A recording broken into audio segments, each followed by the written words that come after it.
I'm here. Oh shit, that's awesome. Yeah, I got to take off by like 10 or whatever, but Oh yeah, good. Me too. This is crazy. I prepared absolutely zero for these two shows. I hope no one notices. nah, you're good. It was that it's so unlike me. I kissed my wife and I said I'll have to make that bread, honey. No, I'm just yeah, I'm like, dude, I didn't prepare at all for these. Good thing it's two of the easiest guests you could possibly have on. We got Greg Glassman for the first 80 minutes. And then we got the GOAT, Rich Froning. It's been a minute since we've had Rich on. Yeah, the people's champ. I think we're gonna do a slight schedule shift, by the way, for you guys. I know we've been having Greg on consistently on Tuesday mornings. I think we're gonna switch him to Wednesday mornings, and Tuesday mornings are gonna be filled with Tyson Bajan. Man, that's some valuable real estate. 2 days a week of the 7 podcast. Yeah, I was scheduling a couple of guests we have in queue, and I was like, man, these days are filling up with like our regulars, and the regulars are freaking awesome, huh? It used to be just like any Tom, Dick, and Harry could come on the show. Like, hi, I live in South Carolina, and I have an affiliate. I'm doing an event called Crash Crucible. Could I come on and promote it?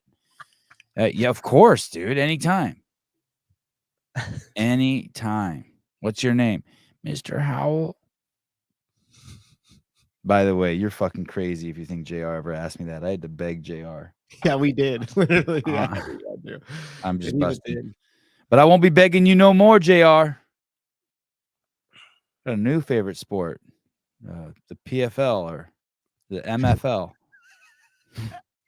One of them. Yeah, one of the letters that hangs out with O in football league. Dude, the show last night was so good. Oh, good. With John and Brian. When you were like, any questions for Katie? John, anything you'd like to apologize about? Oh, and I was just cracking up. Oh, did you think Heath, after we got off the show, he's like, dude, you fed me to the fucking lion. But I didn't, right? I mean, I had his back. I was like, I don't think he said it. No, and if anything, I think he fed himself to the lion when he started talking about that 7'4" basketball guy looking weird. Yeah. Katie was just straight faced as hell. Then she was like, so we can talk about Tyson? Oh, yeah, good. Cool.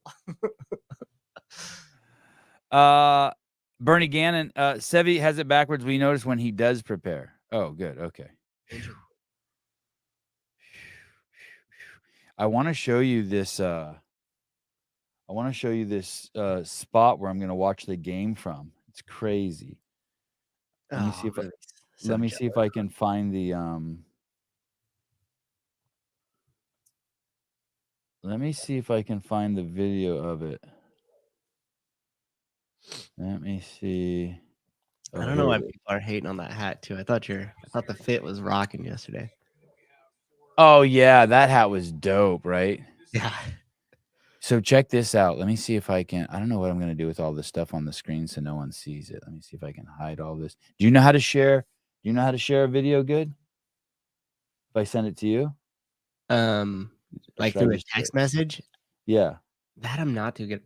Okay, here. Then I'll do it. Let me take a step. So basically, we're going. I guess I don't know if this is true. I'm sure a bunch of people are gonna unfuck me in the comments right now. But this is the. I'm gonna try to share this whole screen. And this is where we're sitting. I think Greg and Sarah and Travis and I are gonna be sitting down here, and Greg's wife Maggie. I think we got this whole. What I do entire screen, okay, and then I go there. Is that what he does? And he zooms in on the video? Oh, man. Yeah, I know that's scary, right? Is that ground level? Oh, yeah, that's ground level. That's the end zone. You see the field goal over there? No shit. And then the tunnel, the guys come out of the tunnel right next to that box. And then after Tyson scores a touchdown, he can run over and like give it to the ball to Sarah. Just run one in and then run. Oh wait, there's not glass on the opposite side, so you guys are basically like if somebody missed free balling ball there. Yeah, ball. You're not paying attention. Pass come in and fucking I could catch it. He could throw one to me. I paid him $5 million. He'd throw one to me. Dude, that is so cool. I'm so freaking jealous. It's rad, right? Let me see So if I can jealous. play a little bit of the I'll look be at here it. talking about people exercising fast if you need me. No problem. Look at it. Look at it. Oh shit. Oh yeah, that's where they come out. You see where the dudes come out? Yep. Wow. So cool. Oh no, that's where they come out. Oh shit, dude. So you Oh could lean shit, I over and, can't like, go over and high five. I high-five. can high five the dudes when they come out. Oh Hey, my Greg, what's up, goodness. dude? What up, Morning. buddy? Good morning. I was It's looking fu- at the box and about how like the dudes come out right there. Crazy cool. It's Yeah. behind the end zone, right? Yeah, and look at Mhm. those kids are playing soccer on that field right now. Those kids are stoked. Crazy. Damn, that's a nice stadium. How are you? How's Dallas? Wet. It's Oh, raining. no kidding. I didn't know it rained in Yeah. Texas. It looks That's like funny. it looks like you're almost in like a sushi restaurant or something to me. Like you know what I mean? Like with those windows. When you think of Texas, what do you think of deserts? Tumbleweed, Yeah, isn't that interesting? cacti, Cowboys. cowboys. Yeah, you can drive through 8 to 10 hours of wooded countryside. Where around Dallas? East of here, as soon as you get east of here, it changes, and even here has got a good broadleaf conifer mix. The states mix like California. California's not all freeways, Right. Mhm. or mountains, or deserts, or liberals. Good point. Just enough to make it miserable for everyone. But it's not all that. And even our beach, we live in a forest that's on the beach, which a lot of people are surprised when they get here that we don't even live. Like our beach is a forest. Yeah, where the redwoods come down to the sea, Yeah. like New Zealand. When I think of the greenery in Texas, I would think of like juniper. Yeah, that's Western Texas. Yeah. Yeah. Easy there. Easy flight there. Easy travel. Mm-hmm. Yeah. And you're there for like 4 or 5 days, and then you come back here for a couple of days. Yep, and I think we might even come back a little early, Oh, good. but to be determined. Just basically how she feels. Yeah. Yeah, that's cool. Hey, and then Sunday we're going to the football game. Well, we're gonna watch Travis watch a football game. Yeah, and I think we're bailing out of here a little early and bringing all the kids that way. Oh, okay. Hey, I think I'll stash them somewhere, but maybe bring Rhett to the game. Oh, that would be awesome. He's having trouble fitting in with his little sisters here recently. He'll fit in fine at the stadium. That's awesome. Yeah. I love that. That's so cool.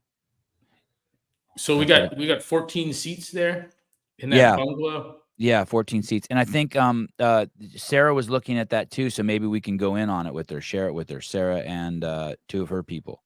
But I could bring Rhett for sure. For sure.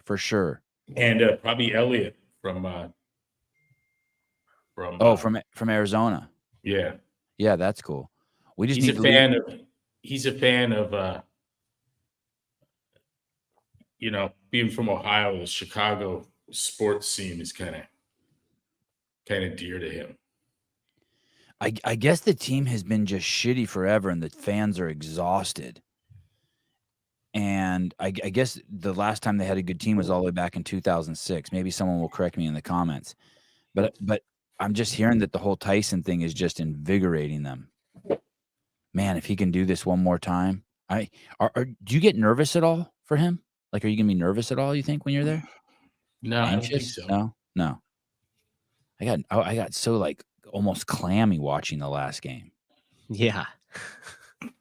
Hey, his fallback position to CrossFit his life away and teach high school in Martinburg.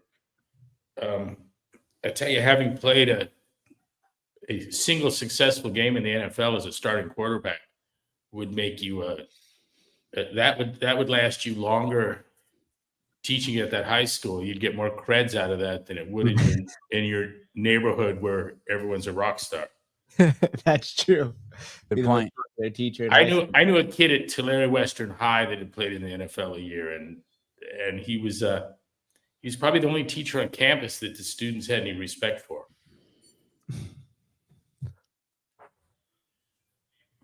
Mr. Watley, I think was his name. Still remember him. That's a good. They were terrified of him.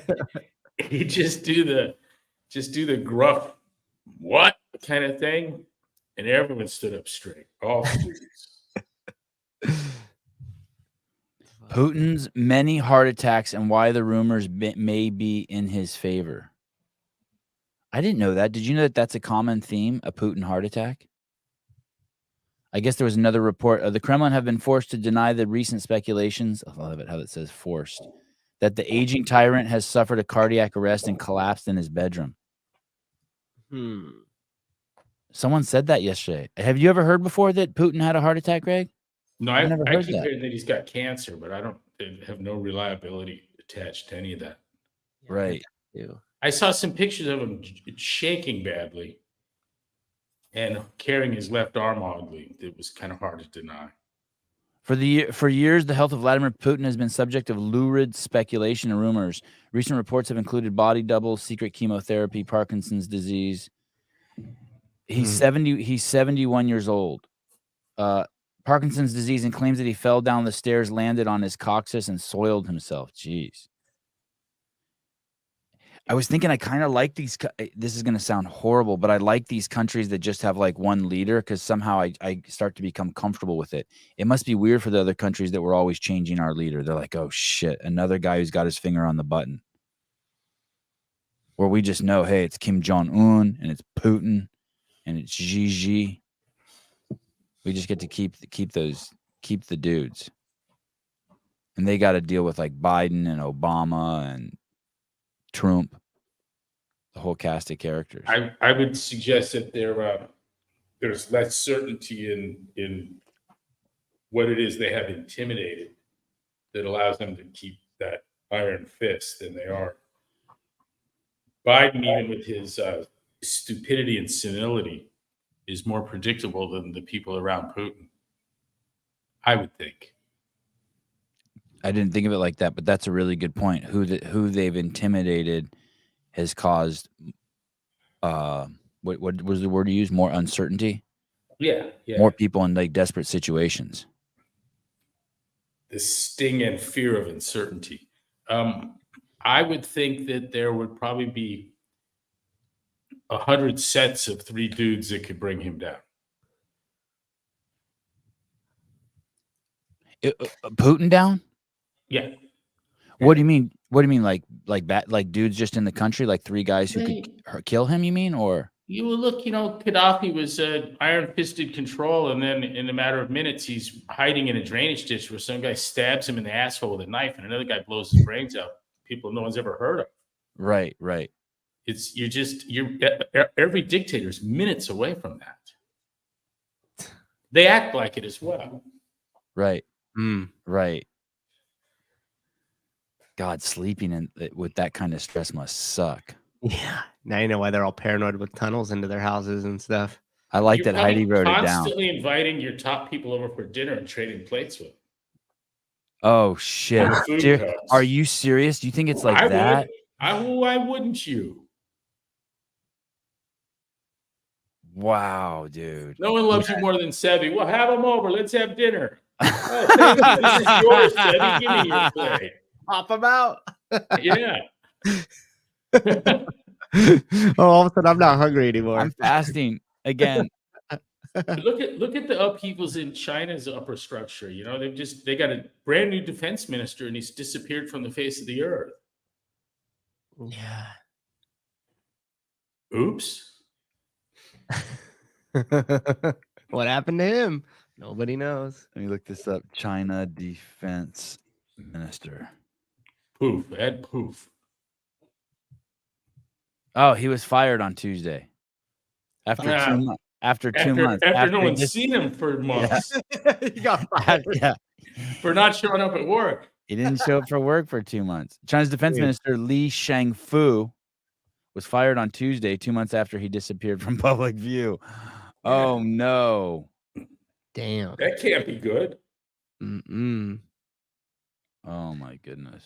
I mean, that's interesting. Those are probably the inner circle is probably who you have to strike the most fear into, right? Because they have the closest access to you. Everybody else is maybe a few layers out, but the ones you let in, those are the ones that you gotta watch. Man. Hey, I'd always heard. I'm 51 years old, and I always heard the term. Like I knew the term anti-Semitism, right? Like, of course, everyone knows the term, especially if you live in California. But I'd never seen it. You know what I mean? It's like, to me, it was the boogeyman. It was just like, you're walking down the street and there's a black guy walking down the street towards you, and all of a sudden you have to cross the street. You realize the McDonald's you want to go to is over there, and if you cross the street, someone calls you a racist, but really you're just going over there to get a hamburger. Like, it's it's all just bullshit to me. Or like they talk about Asian hate. And it's like, no, it's just because the two communities are butted up against each other, and like they're just easy victims because they're little people. Like, I have an explanation for it all. Like, shut the fuck up. It has nothing to do with being Asian. It's just dudes robbing dudes in Oakland. It just is what it is. But this fucking anti-Semitism thing, I'm having trouble denying it because I'm seeing people like on the streets of New York in the middle of the night, by the 1,000 of them saying death to Israel. And I'm starting to trip. I wanted to think that like no one even knew what a Jew was, right? It's just like, just shut up. I accept this one might be coming to roost. Yeah, that anti-Semitism is considered a linchpin for anti-Americanism.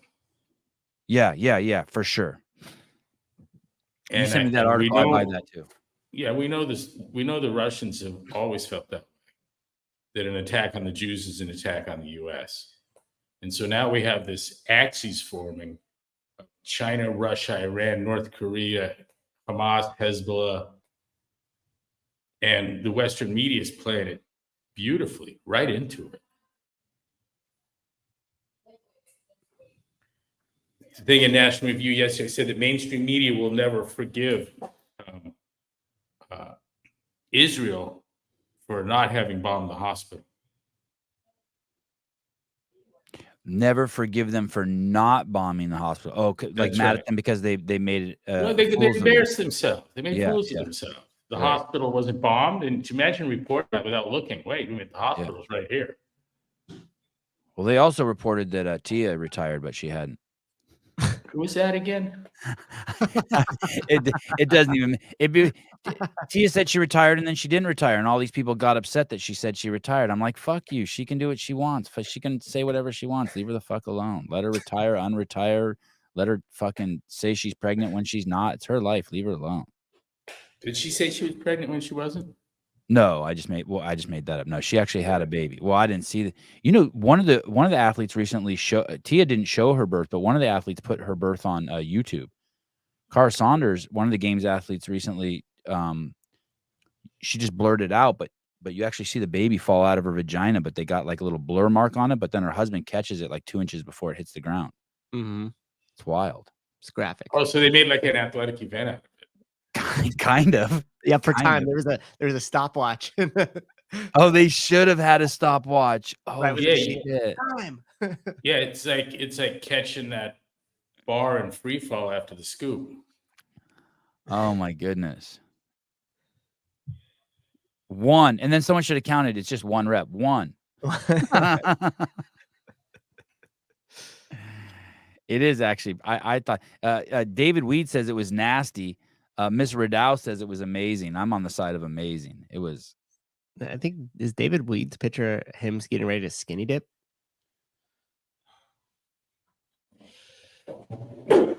Yeah, that looks like that's some butt crack. Yeah. Wow. Okay, David. Who is that? Who's David Weed? He's Rose's boy. No. This is he's a semi-hostile in the audience. He's been watching the show for 3 years. Semi-hostile. I think he's this is what I know. I think he's a former mill guy who is hiding out in Europe because he killed too many people and he's battling his inner demons, and he hangs out in Portugal now or something, or somewhere where they speak Spanish. Or is that your understanding of who he is, Sousa? Let's see. He'll chime in here in a second. He usually throws a few gives me a few gut shots during the show.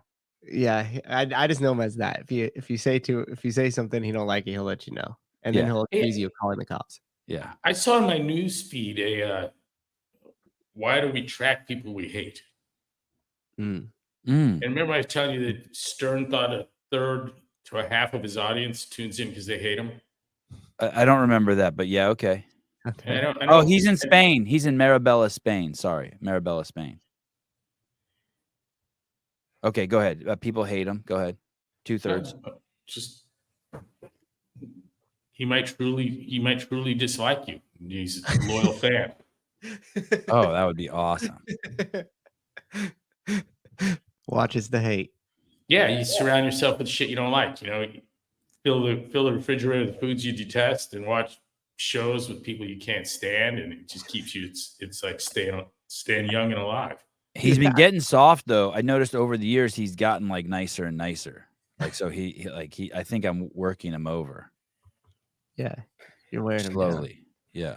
Make a good point, Greg. That's maybe why my dad watches CNN from time to time.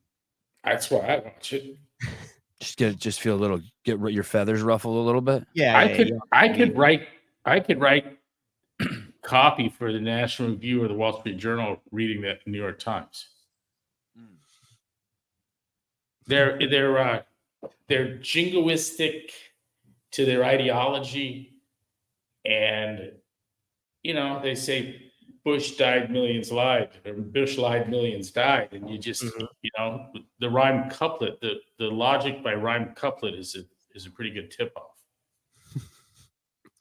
It gets old after a while, but there's something alive and real in being able to see through it. I was talking with some friends recently. I said I'm increasingly, with greater frequency, having these aha moments where, like, of course it's all bullshit. Of course it is. Like you forget for a sec. It's like you keep realizing the same thing over and over. Well, you spend so much time looking at things that are crap, that are ridiculous, and each new one comes along. It's like you morph towards everything's bullshit. I'm waiting for someone to tell me that I don't want to get into it. It's too. Tell me. Give me just a hint. Give me a hint. Okay. All right. Hey, did you see? Speaking of good news, did you see this dude died? The guy you said I went to Armenia and you paid for me to film him. Paid for my trip to Armenia. While I was there, I brought back a piece for the CrossFit Journal. Yeah, you told me. Albert, what makes that good news? Azarian. No, not good news. It's not good news. Did I say good news? I didn't mean good news. Yeah, I was like, damn. He invented the Iron Cross. Is that right? Yeah. Or was it the sideways cross? Oh, I think it was the sideways one. Yeah. What did we call that fucking thing?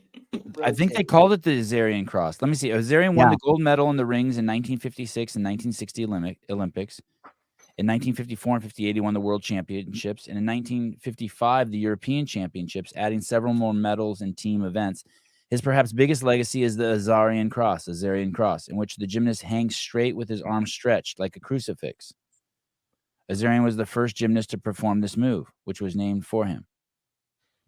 So maybe it was the Iron Cross, but I thought he turned his head to talk shit to a referee to be like, is this long enough? And then that became the move. That would get you 3/10. Like a deduction?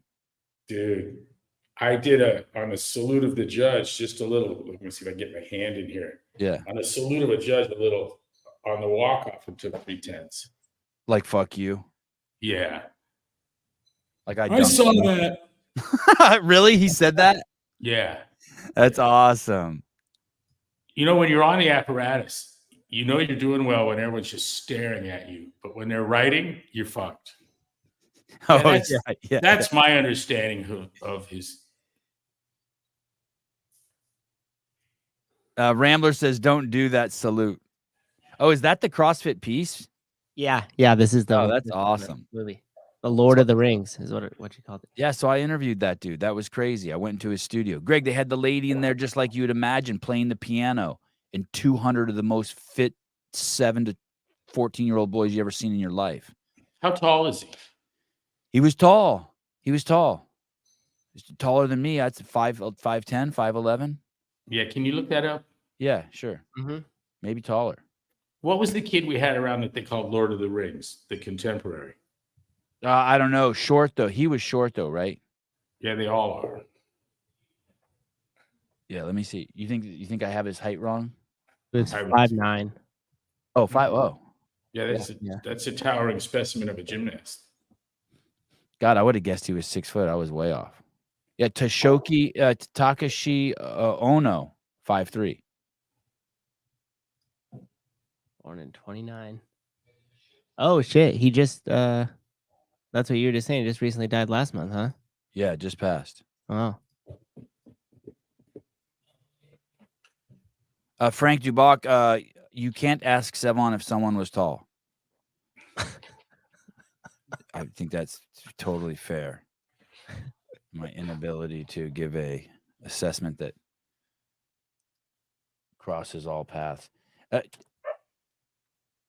Mr. Floyd is, I guess some more stuff from the Mr. Floyd trial was released.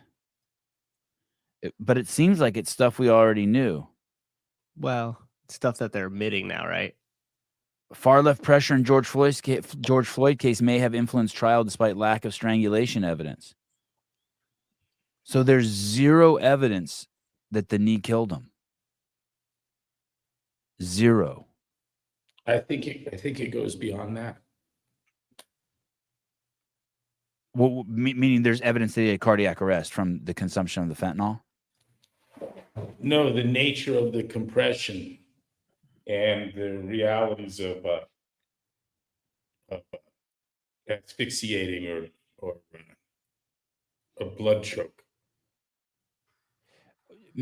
Meaning, we have two physicians that we're close to that work as a matter of course with this physiology on a daily basis, and they need to be consulted. You should talk to them if you're truly interested. Yeah, I am. Do you think those guys would both come on? I know you've told me that several times. They probably would and shouldn't. But I know what they're going to say because we've had the discussion, and to have two physicians, one interventional radiologist that is engaged in the business of revascularizing occluded and blocked networks, especially in the head and neck, and an anesthesiologist intimate with the same airways and blood flow, to have them blurt out absolutely impossible needs to be listened to. I want to listen to what Tucker says about it here. In her deposition, which you should read, Amy Sweezy describes a conversation that she had with the county medical examiner, Andrew Baker, right after George Floyd died. Quote, "I called Dr. Baker early that morning to tell him about the case and to ask him if he would perform the autopsy on Mr. Floyd." Sweezy recalls all this under oath in the deposition. Quote, "He called me later in the day on that Tuesday, and he told me that there were no medical findings that showed any injury to the vital structures of Mr. Floyd's neck. There were no medical indications of asphyxia or strangulation." Oh. So the report that's coming out now, and I'll talk about it more later in a live call-in show, but the reports that are coming out now are that 3 people in the DA's office were asked to prosecute that case, and they refused. They said there's no evidence. So the guy who's been sexually yes, assaulting, preying on women in the office, he raised his hand and said he'd do it. Yes. He doesn't mind a little dirty work. Yeah, and that's why it's coming out now. Poor Chauvin. I've always thought he'd do 3 or 4 and walk. Aren't they in a They taught that riding a knee in their academy. Where was that? Minneapolis? What was the city again? Wherever he went. But you talk to cops, they're all over that have used that, taught that, and it's not been a problem historically. I'm gonna see what's going on. I just typed in Chauvin and to see what he's up to. I think he's a small cell right now. Wow, Newsweek facts checks this. Fact checker Tucker Carlson Tucker Carlson says new evidence clears Derek Chauvin of murder. The fact checkers say, I think they say it's not true. Oh wow, what a coincidence. Then they probably cite the court case. I've noticed though that Newsweek is usually, of all the fact checkers, the better ones. But we'll see, yeah. You know, because then they'll be like, this is false because he was convicted. Pull out that on the subject of fact checks, every discussion, fact checkers and fact checking systems, everything should begin with that Pfizer Reuters fact check nexus that Dowd explains in page 2 or 3 of that cool book.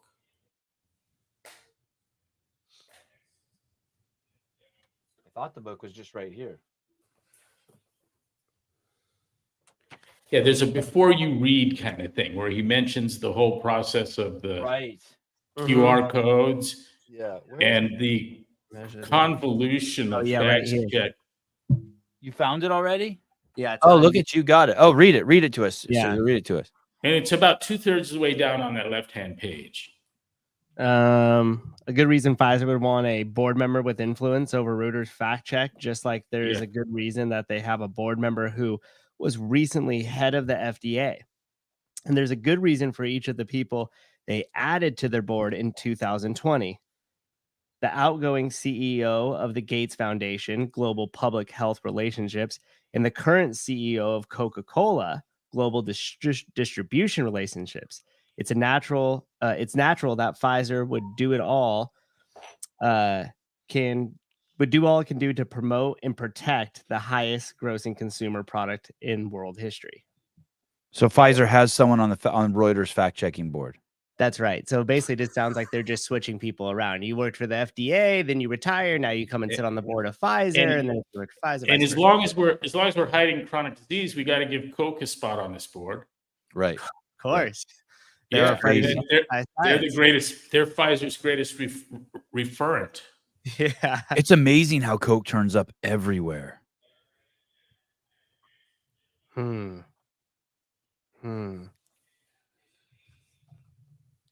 the dominant force in the fitness industry through exercise as medicine. It used to be CrossFit and Coke. And now CrossFit's committed to remaining silent, I presume, on the subject of chronic disease and sugar. Oh, dude. Completely silent. I wanted to show you this. Greg, I made a point, and I said that when you were running CrossFit, like we knew what the mission was and we knew who our enemies were. You know, and I use that term enemies as in, you know, loosely, not somebody that were going after attack, but we knew who the bad guys were. They were the NSCA case. They were the people that you were digging through those emails and finding all this corruption. And now there is, I couldn't tell you what the mission of CrossFit was, I guess pursuit of happiness or something that they had recently. And there are no enemies. There are no enemies. They're going to teach the world to sing in 3-part harmony now. Yeah, it's part of their 3-word process, as all corporate, good companies have plastered on the wall when you walk in. You know, leadership, inclusion, and happiness, or whatever they are. Look at this. Go ahead, Greg. Go ahead. Were you going to say something? I was going to say, mention Brett Ewers when working for Podesta, and is our Podesta assigned with David Marin guy. And before he'd come to work for us, before he got let go recently, he was sitting at a bar with it was either ABA, American Beverage Association, or Coke lobbyists, and they revealed Operation Sparkle to him, which was an effort to unseat us, in particular me. Coke's plan or Pepsi's plan or Beverage Association? Yeah, American Beverage Association, it might have been. You should have Brett on and ask him. He's either in a position now to sing loudly or back where he can't say anything. Look who grew a set of balls. This is kind of a sad day because we've been 3 years through the pandemic and we still haven't heard a stance from the Matrix. From wow. CrossFit. Yeah, wait till you hear this chick. Wow. This is Jillian Michaels. She's a full-blown CrossFit hater, but let check this out. Here we go. Extremely nefarious going on in the social zeitgeist regarding health and wellness. You guys are seeing it everywhere. Nobody is allowed to question anything. We're being told lies, fed garbage food, and sold sickness. If you are curious or worried that giving teens puberty blockers is a bad idea, and you think maybe we should wait until they're physically and mentally fully developed to make these life-changing decisions, Big Pharma pays civil rights groups for the LGBT community to label you a transphobe or a homophobe. If you question whether or not soda should be available on SNAPs, the food stamp program, Big Food, They're racist. civil rights groups, Yeah. to label you as a racist. That you provide underprivileged children of color soda. And yet, childhood obesity. So it's killing children of color, but if you bring it up, you're racist. Obesity in young adults is at an all-time high. It overwhelmingly, disproportionately affects children of color by nearly 2 to 1. And the fact that soda companies target them 2 times more than white kids is no doubt playing a huge role. If you question, Target them, dude. Target them. where COVID came from, because you really don't want to see it happen again, then you wonder, did it come from a lab? Was it manufactured? You'll be deplatformed as a crazy conspiracy theorist spreading lies. Despite the fact that only a few years later, organizations like the U.S. Energy Department, the FBI, and even the former head of the CDC have all come forward saying they believe COVID came from a lab leak. We're not even allowed to question what the hell is going on anymore. And it's time we started asking why. There's something. I can't believe this is Jillian Michaels. Mm. That's a sign of hope, right? When quacks like that are like waking up a little bit. She might have got the wrong thing when she reached in the medicine cabinet or something. I like how Greg knew what she was gonna say, like before it was said, like almost the playbook. Do I know the playbook? So if you're against using food stamps to buy toxins to feed kids, you're racist. It's unreal. Only a racist would want to deny black kids their grape soda. Yep. Awesome world. It would make more sense to accuse Coke of participating in Margaret Sanger style eugenics than it would to call someone opposing that racist. Right. Logically, it's easier to make the leap. Dude, think of a faster way to fuck someone up than giving them a lifetime free supply of Coca-Cola. Right. Wow. Damn. Wow. Sponsored by the U.S. government. Yeah, and guess who's stoked about that? The medical industry. There were new client. They just got a new client. There were people fringe of the black community that were sure that the crack epidemic was the CIA trying to kill blacks. Right. And I was like, well, if the CIA wanted to do that, that would be one good way to do it. I think China heard that enough times. They got big ideas with the fentanyl. Well, that one's working. That one's working. By the way, anyone who keeps using the word genocide about Gaza, it's nothing compared to what's happening with fentanyl in this country. Chris Biesterfield, she fisted us. Meaning what Jillian did to us CrossFitters. She fisted us. Hey, she had a lot of CrossFit hate, but I got to tell you, I showed up with Bob Harper, a book signing of hers or his. I went to both, just being a nice guy. And she couldn't have been more gracious. I don't know what the value of that is, but whatever hostility she has, it was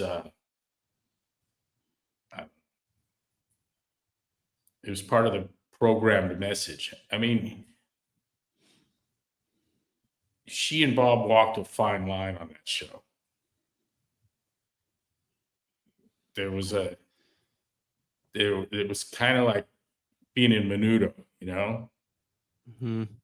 You're not gonna get away with too much. Sean, go ahead. She must be on the outs already. Oh, you mean to do that? To say that? Yeah. Well, dude, she's interviewing people like Gad Saad, and yeah, she's been dipping her toe in. Yeah, and I always thought the stuff that she would hate on CrossFit was just a strategy to keep her relevant.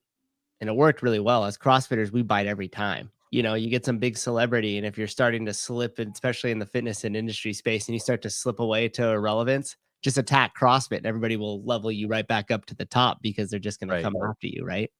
So I remember my response at some point was, "Oh my God, I remember her." You know, that's perfect. That's exactly it. Yeah. Yeah, that's it. She cycled back to the top of everybody's inbox.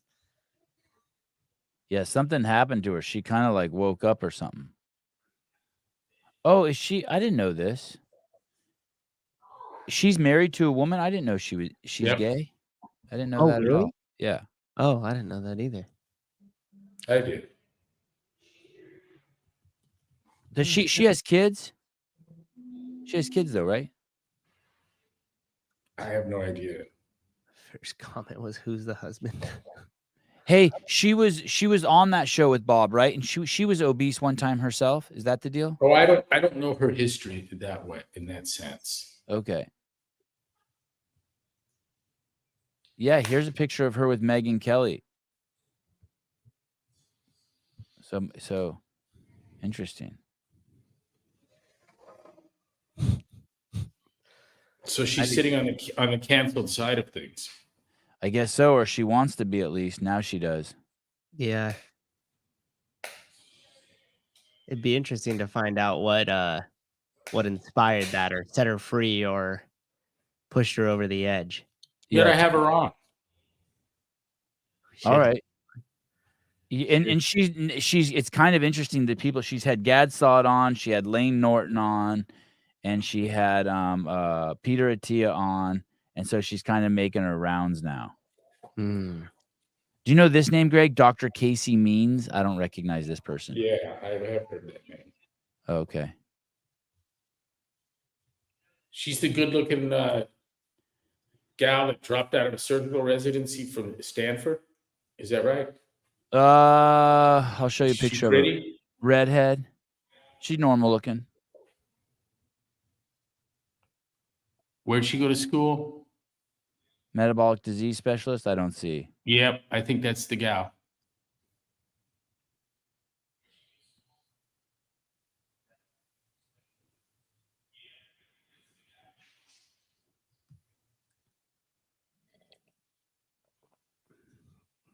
I always still think it's crazy that people are able to post that, not just have all their accounts throttled. Maybe she did. Anything contrarian to the mainstream media's viewpoint on health. I feel like some people never get throttled and they say the craziest shit. Like, I feel like Charlie Kirk just gets to go buck wild. Yeah, I wonder if there's a breaking point where you have enough following outside of it where it can't really stop you, like the Andrew Tate effect or something.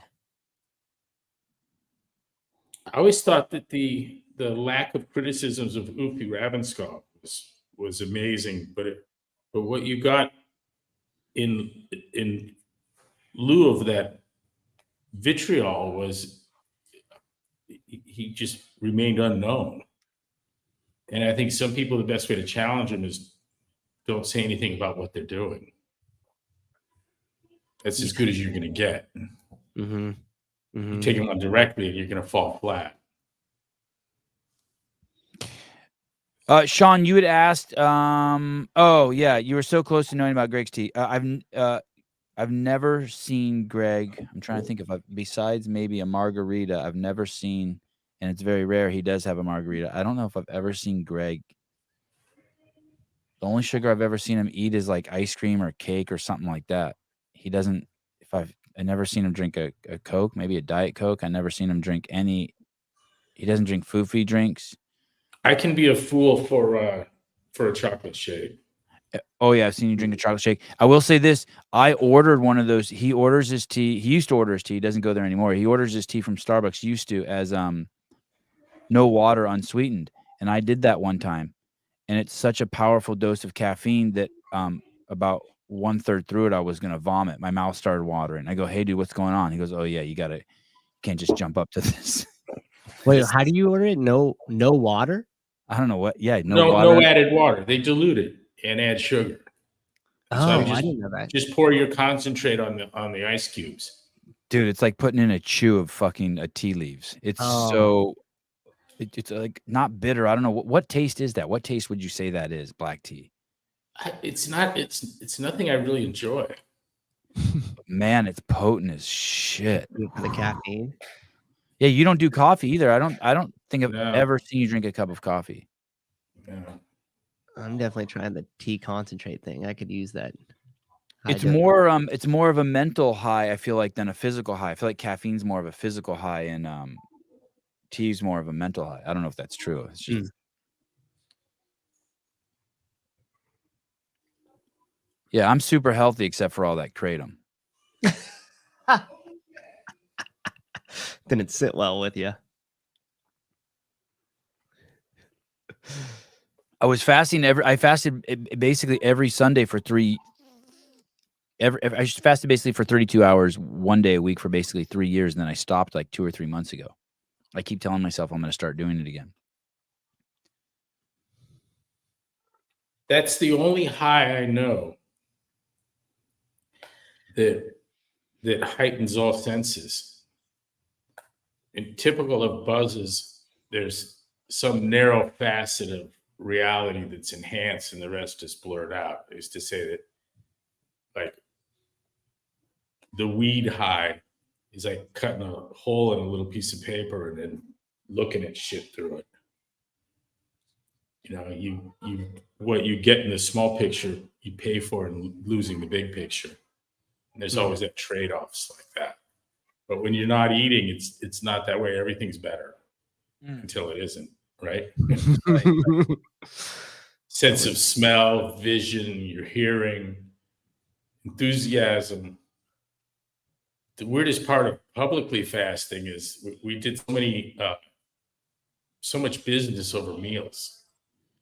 And so you learn to, instead of having to explain the fasting, you'd say, I just came from a meal where I ate a lot. You can do that for a couple of days. Hey, that makes sense. Susan explained to me one time one of the phenomenons of alcohol is whatever it does to the frontal lobe, but basically makes it so you don't think about the consequences of decisions more than 5 minutes out. That's why you have like unprotected sex. That's why you drive when you're drunk. That's why.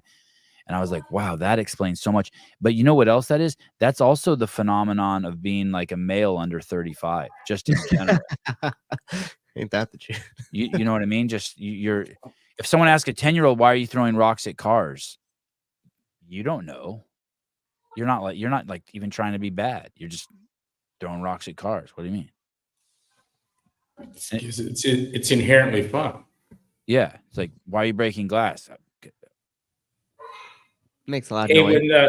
When we donated the house that we bought to make room for the house we're building, Elliot suggested we give it to the SWAT team to do their work there, and they did. It was exciting, big day. You remember we had the mariachis? Were you around, Chevy? No, but you told me all about it. Yeah, and I saw some video.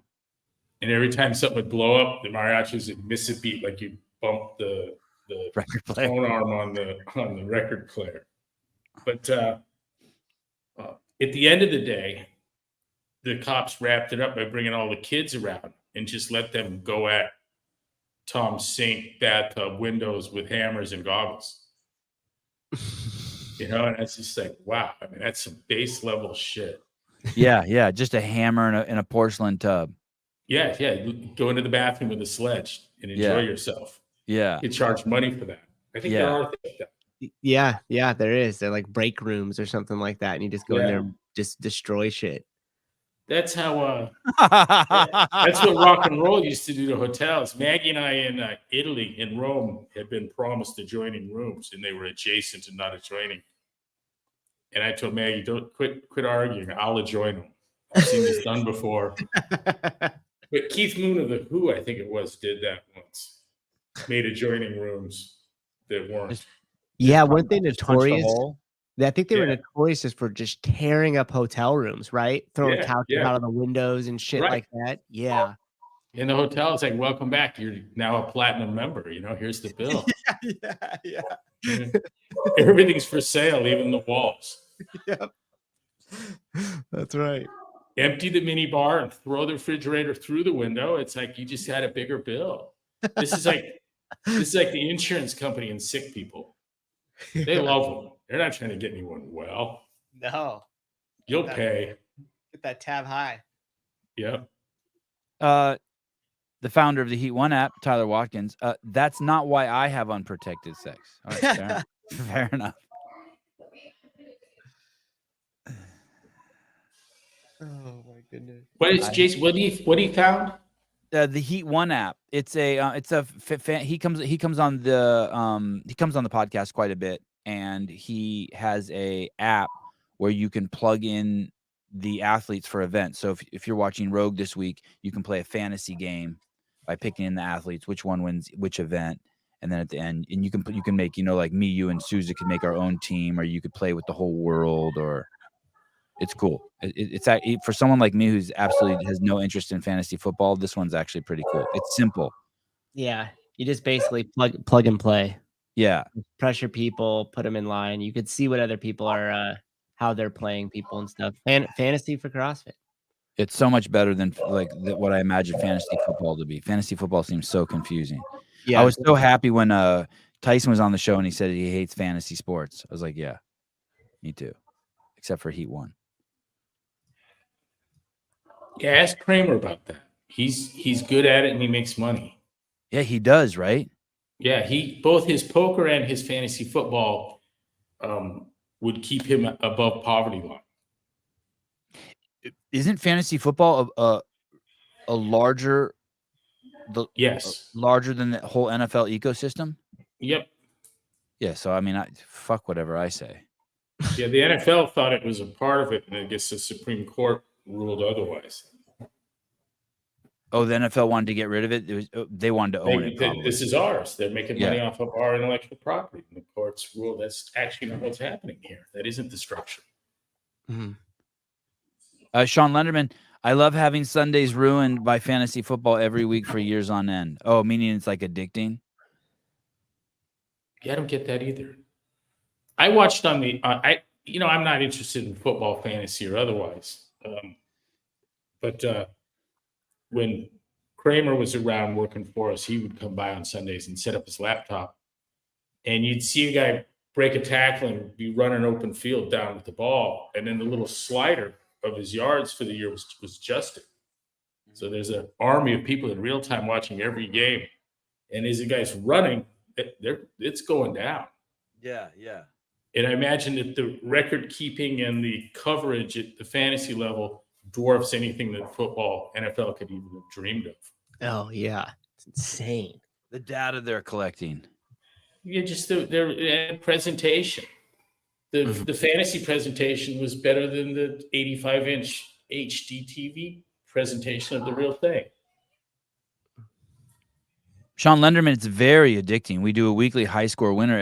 Everyone sends $5 to. 3 weeks in a row, my buddy's wife, who just had to fill a team spot this year, has won. She's clueless. That always happens in fantasy stuff. When I bartended just to keep an eye on it and have conversation with a lot of the regulars that came in, I had no idea what the hell I was doing, and I ended up getting like second in the thing, just picking random players. Yeah, all of a sudden you give a shit about stuff you would never give a shit about because there's a dollar amount attached to it. You're in every play. Yeah. And I think this is probably why those direct TV where you could watch, all the games at once kind of thing. Mm-hmm. Because John was doing that, splitting the screen 15 times, Yeah. Got every game that's playing. Got to watch them all going in real time. Yeah. I wonder what the viewership difference. I wonder what the biggest night of football is. But this game that Tyson's going to play in Sunday is supposed to have significantly larger views because it'll be the only game playing in the country at that time. Well, I can tell you the largest football game. Sunday Night Football versus Monday Night Football. It's the Super Bowl. So Sunday Night Football versus Monday Night Football views. Let me see. Is Sunday Night Football more popular than Monday Night Football? That's been the case for what feels like decades now. Sunday Night has played second fiddle to Sunday Night since the early 2000s. But Sunday Night has played second fiddle to Monday Night? No. Monday Night Football has played second fiddle to Sunday Night since the early 2000s. So I guess Sunday is the big night.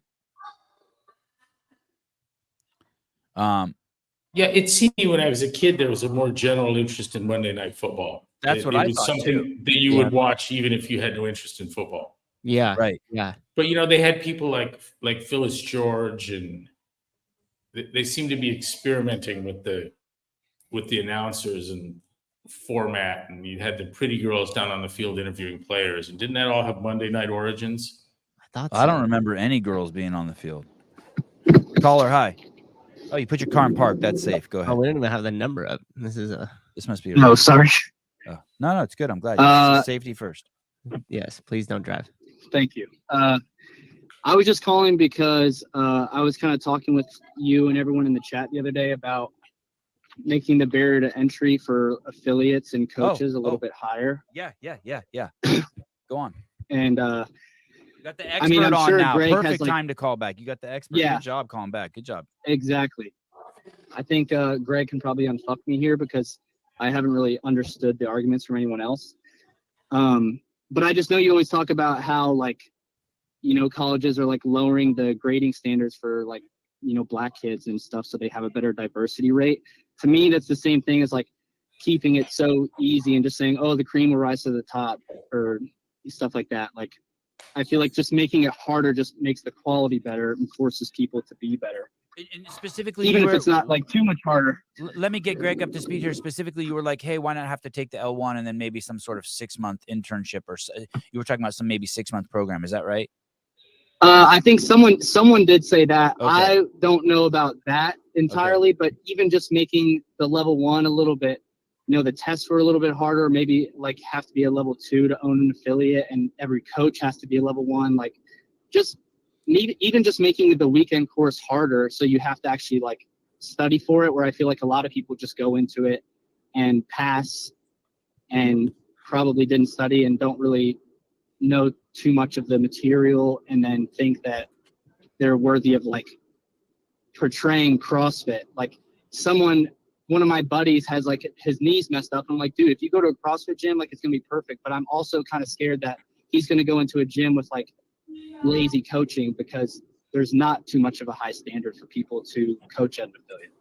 So you want to raise the criteria for coach. And before Greg answers this, I will say this: Greg's opinion on things has changed over the years, around kipping pull-ups and pull-ups. And so maybe I'm curious what he thinks. Greg, what do you think?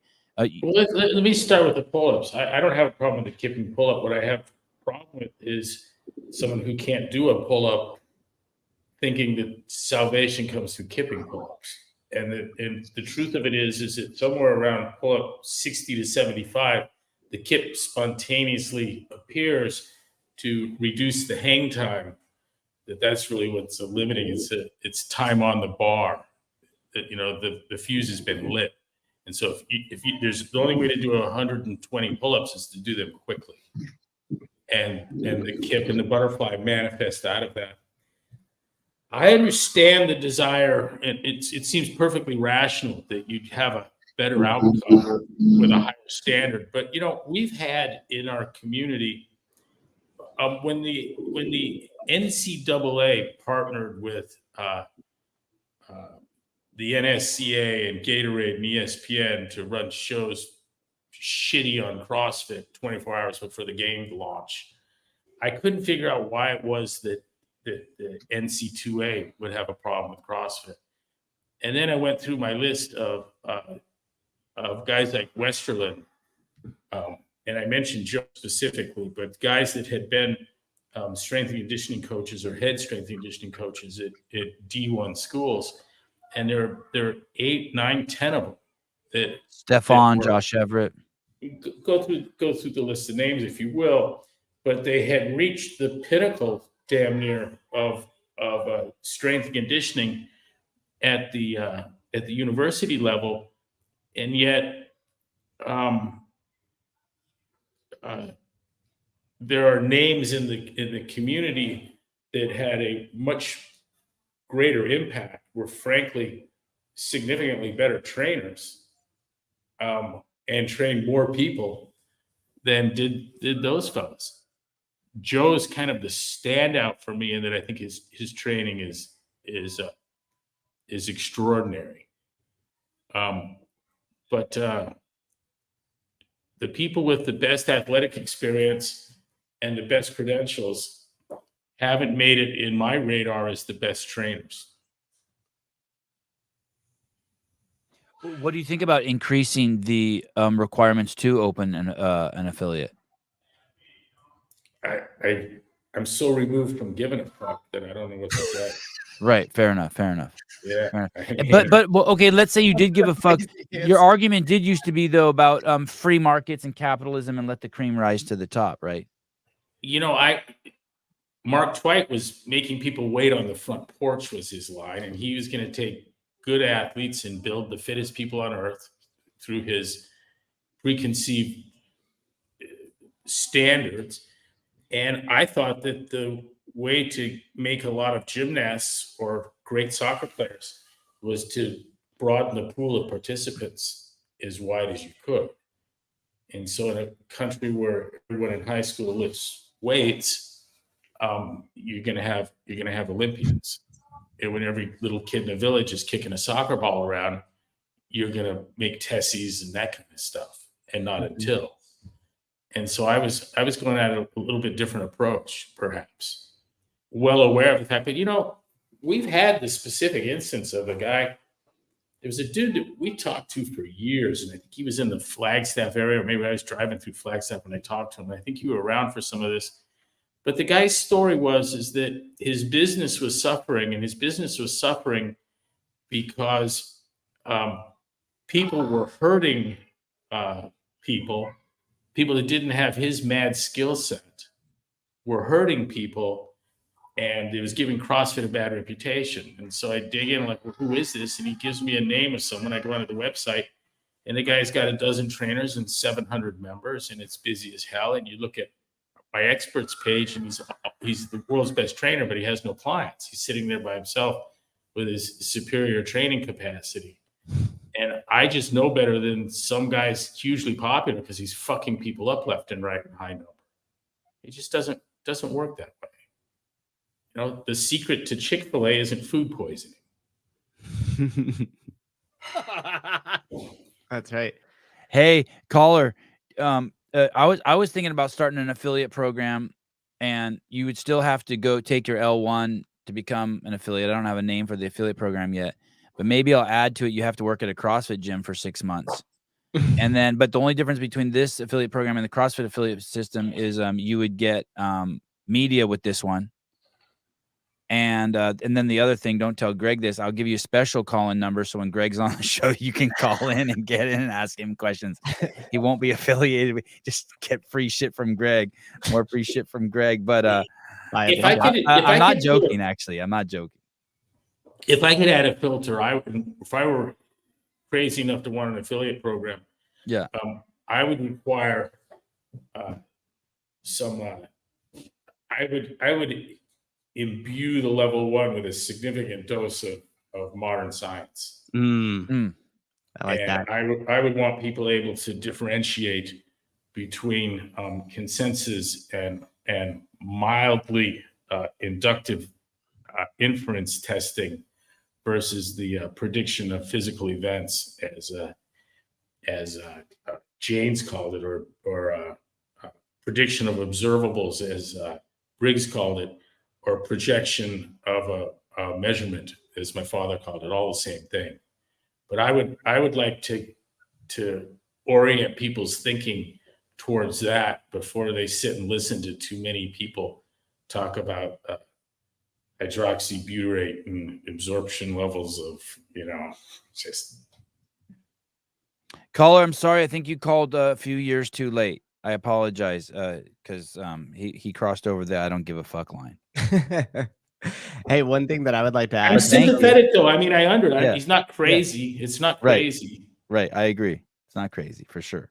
There was a point where we had hooked up with the guys from, what was it? The big tech outfit in San Diego, the CAA, whatever. But these CrossFitting mathematicians that had every kind of security clearance you could have were going to help us rank order affiliates to give them some metrics. And there was a moment when I was trying to explain my concerns about this with Nicole, and like, how do you compare a guy with 5 members with cardiovascular disease versus someone with 400? That's, it comes down to some kind of value thing at the end, and it doesn't metric out so nice. The affiliate criteria for acceptance became and I'm sure they're not doing it now, so I'll just give it away. But this used to be the only secret at CrossFit. And that was that we wanted you to write a letter as to why you wanted to be affiliated. And what we did is all of your experience in the fitness space or in the performance or sport place was neutral. And all of your business acumen, if put into the essay, was a negative. And all you're wanting to help people was a positive. And there was a point where we had 15,000 essays, and most had included two of the 3 fields. So we had a very typical essay that I have an MBA and have launched a bunch of businesses. I know everything in the world about business. And I also have a silver medal and a bronze and a gold, and, and it's like a no-go. You're out. Don't want you. Mm-hmm. And there was someone else, and then another type would be like, this has been so incredible for me. I just want to bring this to other people. Like what has happened to my mom and my dad. I'm ready to go. And having never accomplished anything and no business acumen, there's a good affiliate. What we never saw in 15,000, I never had one person say, I have an MBA, I'm Joe Business, and I really want to help people. Not fucking one of those. And that would have been a negative and a positive. And so they were really easy. You could read them at the speed of light. I'm looking for some indication of you wanting to make a positive difference in someone's life. That's all we need here. And and your background in sports and performance, 0. Don't really care. Good for you. That's nice. Trophies look really good on a shelf. And your business acumen, now the alarms are going off. Mm-hmm.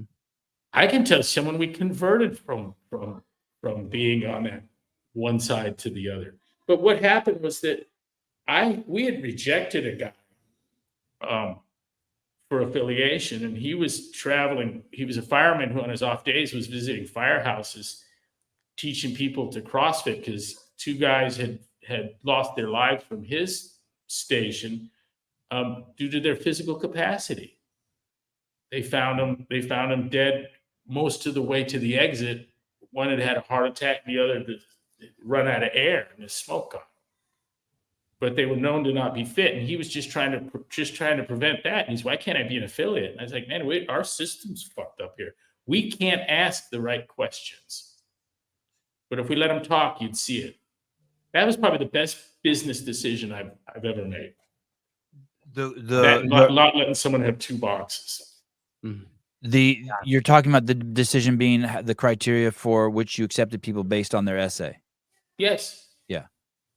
And so easy to read. I mean, it was just you could read it more quickly than you could check for spelling.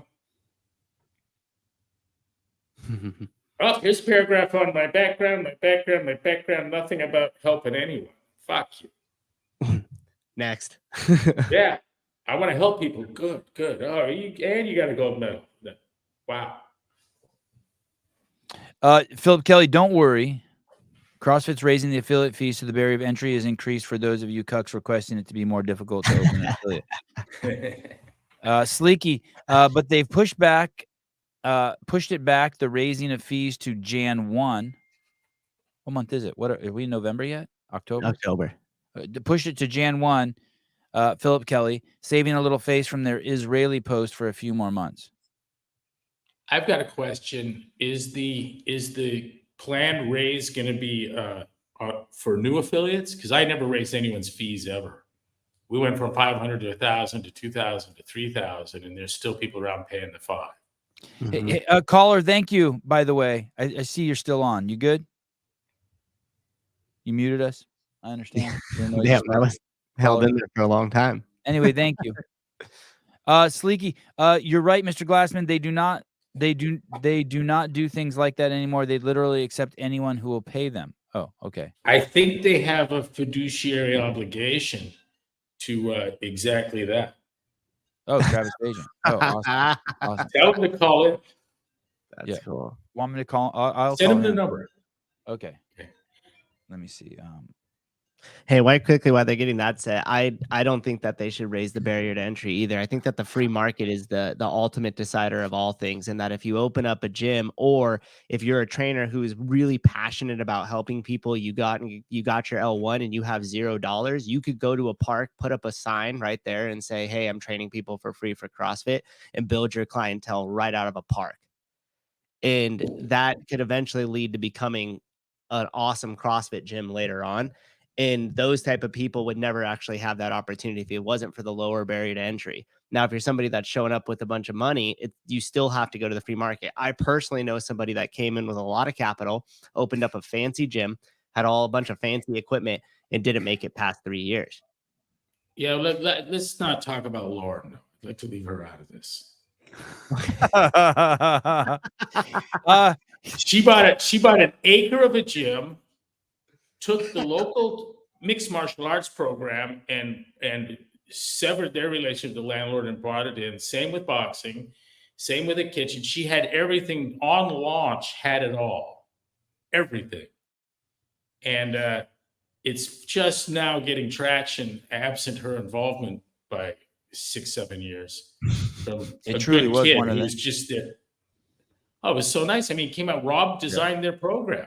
You know, their strength program. They had all his shit in there, and Rogue played a big role. She cookie cuttered the perfect gym. But you remember, Sebi, when we were working with Microsoft, there was a point where I realized that the guys sitting across the table from us were finishing each other's sentences and communicating things with odd looks to one another. And I came to learn that they have been working projects together for 30-something years. Right. And you can't just add people and flip a switch and go. So I explained it to our crowd that if I took all of the CVs of the Microsoft crew and their building and all the accoutrement of business, they got all the servers and everything, the whiteboards in the offices, that whole traditional, well-known Microsoft setup, and flip the switch, you'd have nothing. That the essence of what is Microsoft is how many of those people have worked together and how many projects. And so there's an institutional knowledge, a capacity for efficient, effective communication. Mm-hmm. We weren't able to keep up with their thinking because they were having a private conversation with eyebrows and yes, you know, that we just didn't have quite. Wow. Ryan, so people actually thought that putting their degree in their affiliate application was a positive, like CrossFit could give a fuck. Yeah. That in their trophy case. Keith Knapp, the essay is still part of the application. I do believe Keith is the director of marketing over at CrossFit. Sleeky, yes, Keith, but you guys like all the NBA crap they put in now. That I think that I think that the documentaries that I have filmed in 100 different countries and the 100 level ones I've been to, just those two things alone make me more eminently more capable than anyone who went to Stanford or Harvard to do any job at CrossFit Inc. I'll put that on the line. I'm not even saying that in the slightest to be arrogant, but it's crazy. The standards and values by which I ran the company. Mm-hmm. Values. If they were adopted by the current management, it would be an ethical, moral, and legal lapse.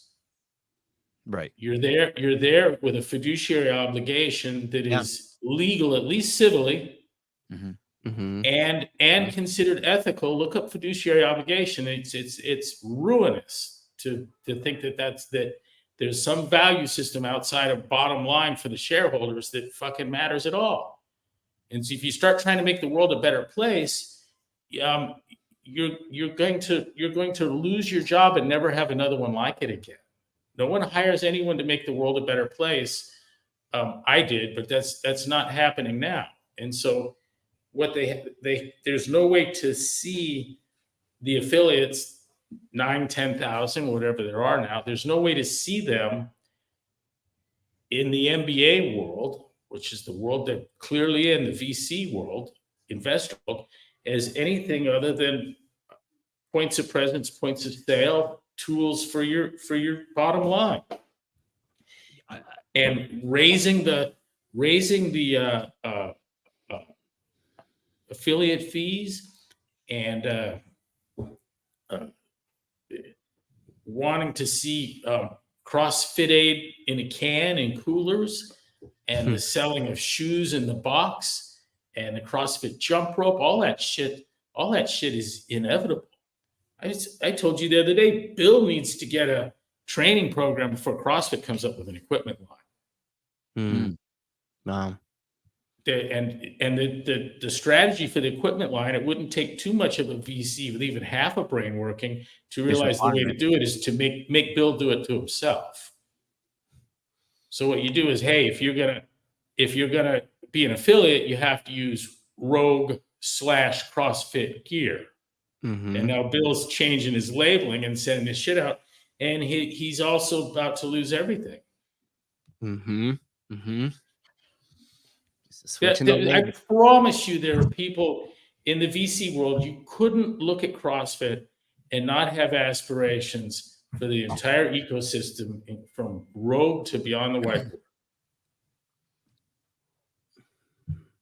I'd also like to use the Tyson Bagent piece as a thing. There's this thought that like they very few, it's the minority, think that for some reason it was the perfect time to do the Tyson Bagent piece because he started for CrossFit because he made it into CrossFit. Basically, imagine how much deeper the connection would be and how much more value would have been if they would have done this story when he was in junior high and in high school and in college, and then he made it to the pros. The deeper connection it would have with CrossFit. Now everyone sees it for just what it is. It's great that they did it. It's cool. But we never were ambulance chasers in the media department when we were there. Matter of fact, Greg gave 2 fucks if someone famous did CrossFit. It interested him 0. And you're just as likely to get long-term value out of a piece showing a kid who's successful doing CrossFit junior high than you are at someone who's doing it in the NFL. And so it's a shame that they waited. That's the NBA. That's the NBA approach. Wait till he's in the Super Bowl and then show it. And at that point, it's lost any deep connection. They were bragging. There were some people over there bragging that, we released the video just in time. It's like, no, dude, you're 2 years late. I'm remembering it. Is there a Jennifer Beal? Is that a person? It sounds like some star. Jennifer Beal. Jennifer Beal. Let me see. I don't know. Hopefully not. Hopefully I got the name wrong. But yes, Jennifer Beal. Some media came out that she was CrossFitting. And I couldn't, like, she's got a great ass, good. Like, I'd never heard of the creature. And so I wasn't. There was Harrison. Remember when Harrison Ford was working out at Brick, and Ally McBeal and P. Diddy was doing it. And there was just everyone and their mom was doing it. That pop media piece that Jay Vare put together that's on YouTube was great. You remember that?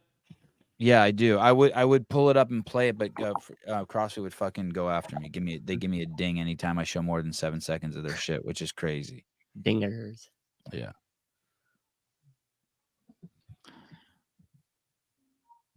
I don't know if they own that piece. Anyway. Bryson Del Monte, cream will rise to the top, but I'd be scared to send my mom to CrossFit that I've never been to. It's even bound to fail because of bad coaching. That's how That's now what she thinks CF is, even if it fails later. I'm not sure what you understand, but I understand that. But my mom's been to like 6 different CrossFit gyms. Hollis Malloy's, Annie Sakamoto's, CrossFit Aptos, CrossFit 707, CrossFit, I think Benicia. They were all good. Dude, if you're afraid to send your mom to a CrossFit gym without calling and vetting them first, how do you feel about doctors? Good fucking point. I'd be far more terrified without vetting first my general physician and the advice that they're going to give than I am about walking into the CrossFit gym. Fucking no argument there. No argument there. My mom's been to 7. I didn't vet any of them. They were all amazing. Changed my mom's life. Got her first pull-up at 69. Go in, shop around. Usually in every town of any decent size, there's going to be 2 or 3. Take a class to all of them. Go into it. Talk to the people. You could do a phone call real quick, and he could say, hey, what's the oldest member of your gym? How many people have lost 100 pounds or more at your gym? How long have you been affiliated? Do you guys have an on-ramp class? And with a few questions like that and how they answer the question, more importantly than their answer, will tell you everything you need to know about that gym without really having to step foot into it. Dude, that's a great piece. How to vet a CrossFit gym. Yeah. Why are we in Dallas for my 10-year-old to have oral surgery? Because the surgeon, the physician surgeon, and the anesthesiologist are in no small part, it's due to they're both being CrossFitters. Yep, because they're going to be the best at what they do. Fuck it, I'm gonna call Jessica Biel. Jessica Biel with the bar. Jessica Biel. I'm gonna call Travis if he's not gonna chime in here. I'm gonna write all the names down of the 8 celebrities that love CrossFit. Max Greenfield, Jessica Biel. The piece I'm talking about. What's that? Do you know the pop media? Yep. Hello? Hey, we're live. Oh, okay, cool. So don't say nothing terrible. Yeah, and Greg's here too. Nice. Yeah, don't say anything. Buddy, how are you? All right. What's up, fellas? What's going on? Coming to the game. Get my suite ready, T. Oh, baby, don't make me cry. Don't make me cry, boy. This is going to be crazy. Yeah, we're going to have fun. Well, listen. Hey, should we get that? I need to know that. Yeah, brother, go ahead. It's up. You know what? Selfishly, you know what I want to do, right? Just like always, I want to help all my buddies that are less fortunate than me. Now, in life, normally I am at the low. I'm at the low on the totem pole, so there ain't many people underneath me to help. But right now, I am the fucking man. So I would love, I've got, I'm going to have 10 of my buddies around there, and they're all going to be in those nosebleeds and everybody's. But if I could do whatever I wanted, then I would help some of them to come with us. So the more the merrier. However, the shit is crazy expensive. So the most important thing is that you guys are comfortable, and then whatever seats you got left, I'll fill them with the pecking order of the buddies I have that are closest to me and in attendance. Oh, so Travis, doesn't matter to me if we get 14 seats, 16 seats, or 20 seats. You guys figure out how many you're using. Let me know if there's any left over, and then I'll use them for my buddies. Travis, why don't we get that bungalow behind the end zone there, and then you can save your seats and I'm glad to hear that that's, because I was willing to sit there with your coal mining friends and scream for the kid. Yeah. And listen, if we set in that bungalow, I'm pretty sure Tyson will come over, jump inside there, and give us the ball. Oh, shit. Hey, all of this. Now, I could definitely be eating my words if we get blown out or something. But for the most part, I think it's pretty safe to say that if he finds out I'm in that end zone, and listen, the whole world will know that we're in that end zone. Hey, Travis, we want to be in there with you though, because like Greg and I have the same feeling. We kind of want to watch you 90% of the time. Watch the game. Listen, I'm not one to brag, Sevon, but I would say that's a very intelligent thing to do. Yeah, to hang out with me when you get to that thing. Good. But once again, I love you guys, and I'm gonna come. I got one guy that I can't leave. because he's got me my VIP pimp tickets. So I can use his 2 tickets to give 2 of my buddies the tickets, and then I'll bring him with us. And he's a great guy. And then if we got any left over, we'll bring a couple other stragglers. But if not, I don't care. I love you guys, and you know, I'm in. So let's lock down that bungalow, and Sevi, get with Maggie, and let's start our list of 14 people and see if whatever else. And also, Travis too, wants to I'm going to ask them. Yeah, and I'm going to tell them that we got 15 people, and just find out if it really is locked in at 14, because it looks like me there's enough standing area for 16, 17 people, but I think just the rules are that it comes with that many tickets. So, but listen, I appreciate it. It's going to be the greatest. Oh, it's going to be so much fun. It's going to be so much fun. So I'm pumped. Savon, as soon as you're done, you guys let me know, and we'll set up with the ticket guy and work it out. Awesome. You the man. All right. Thanks, Travis. Thanks for picking up. All right. You guys be good. Have a good show. See you this weekend, buddy. Love you. Yes, sir. Thank you. See you, Susan. Right, be good. Later, brother. All right, guys. Well, that was easy. Good. This works for him. I like that. Yeah. Bryson Del Monte. Hey, and Sarah's coming with her with her bodyguard and her husband. So that's cool too, right? Yes. We're gonna have a blast in there. Was that 14 or 22 in that room? 14. 14. Yep. I wrote down, I got Sarah, Paul, Brian, Sevon, Travis's rich friend, Greg, Maggie, Rhett, Mike, Elliot. Yeah. 6, 7, 8, 9, 10, 11. And then that allows 3 coal miners. Yep. But we still get Travis and his rich friend. And then 3. No, what it does is keeping us out of the section that he was allotted tickets for allows those coal miners to get down there and yell for the hometown boy. Yeah. He said he got them tickets. They're so far away that the people look like ants on the field. We've done that. Yeah. Those were like $3,000 tickets when we sat next to Snoop Dogg. Yeah. And we still couldn't see the field. The following year, Dave and I were invited to ride with the owner of the team in his jet to the Super Bowl. We found something else to do. Those were the VIP tickets Reebok gave you when we went to the Super Bowl. And they were still like trash tickets. There are 100,000 people in the stadium, even those up close watching the whole thing on the monitor. Everyone's heads were up. Heidi Kroom, Sevon, please bring me as part of your harem. Oh, okay, I'll make a list. I'll see what I can. All right, so now we have 2 extras. Adjacent the adjacent booth. Maybe I should even try to if Rhett's coming, maybe I should try to figure out a way to bring Avi down. Do it. So they can hang. All right, brother. Hey, thank you. That blew by. It always does. It's hard to believe you can make a living doing this. 89 minutes. Dude, it's starting to become a good living. It's crazy. It's fantastic. You deserve it. Thank you for your help. I will give you a call. Today's a big day for you. Good luck with everything. And tomorrow's the surgery, so today's the day off. Okay. Today we're gonna find a Converse dealer and get some red high top Converses for a 10-year-old. Oh yeah, she's been talking about them. She was telling me she really wants a pair of Converse. That's awesome. Yeah. Red or black. There's nothing I can say about Nike or the burn they give you on your feet or lack of whatever. I'd have her in the Victus. What's that model we like? The Core 1. Light, easy. They grabbed onto the Nano 2.0, refined it, and let the world roll by into Nanos 3, 4, 5, 6. And that's the best shoe in the world. Hey, I just did a commercial, huh? Yeah. Hey, I paid for every fucking shoe, by the way. Yeah, that's true. And mine too. Thank you. Born Primitive has a shoe that's almost identical to the Core 1, but the sole is so thin. It's almost maybe even too thin. I'd wonder what you think about it. Like you can feel everything underneath your feet, but it's an amazing shoe. It's the exact same as the Nano 2 and the Core 1. I'd like to try. Born Primitive. All right, brother. Thank you very much.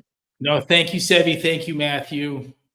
Bye, Greg. Thank you so much. And You ought to consider coming out. Why don't we bring Matt out? We need him. We need him at the studio Sunday because I'm leaving. Sorry. We have 5 shows on Sunday, and he's doing them. Yeah, I know. I'm so Wow. bummed. It's all please, good. can you renege your invitation to him, please? Thank you, Greg. Yeah. Thank you for thinking of me. It's going to Sleeky and Right. Sleeky will be there. yeah. to the harm. All right, guys. All right, love you, Greg. Bye, Bye. Greg. Love you, dude. That's cool of him to invite me like that. No, I was afraid he's gonna do that. Eden Beaver for Sousa to Hut NFL Sunday ticket. Thanks for taking that $4.99. There'll be no show on Sunday. No, he needs I'll be at the game, y'all. Dude, the schedule is crazy for the invitational. Yeah. It's gonna be fun though. Crazy. Is it weird that I'm like feeling like, even though I know it's gonna be a lot of work, I'm just happy I get to do it from my house? No, that's awesome. It's so like nice. Traveling and then having to be on my feet and shit like that. Thank you, Eden Beaver, for the Hut to NFL Sunday ticket. It's so nice. Maybe I should call. Should I call Sarah real quick? Yeah. And tell Can I go her. pee real quick? Sorry. Yeah. Go ahead. I'll be right back. Okay. Maybe I'll call Sarah real quick and just tell her.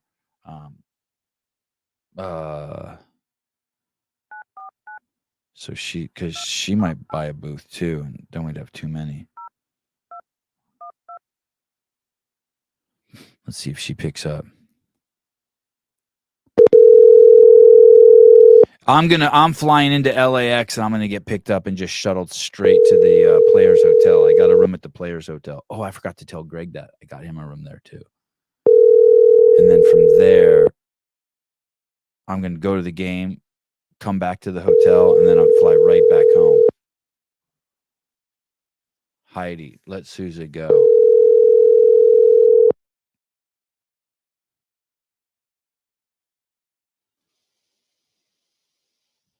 Please leave your message.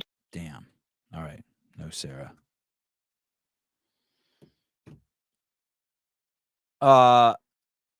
Cave Dasher, let John Young and Thumb run the show and let Sousa go to the game. The thing is, that's actually not a bad idea. It looks like John Young is going to be on the Barbell Spin show. What's up, dude? What's up? Yo. You didn't put Sousa behind the curtain. Great.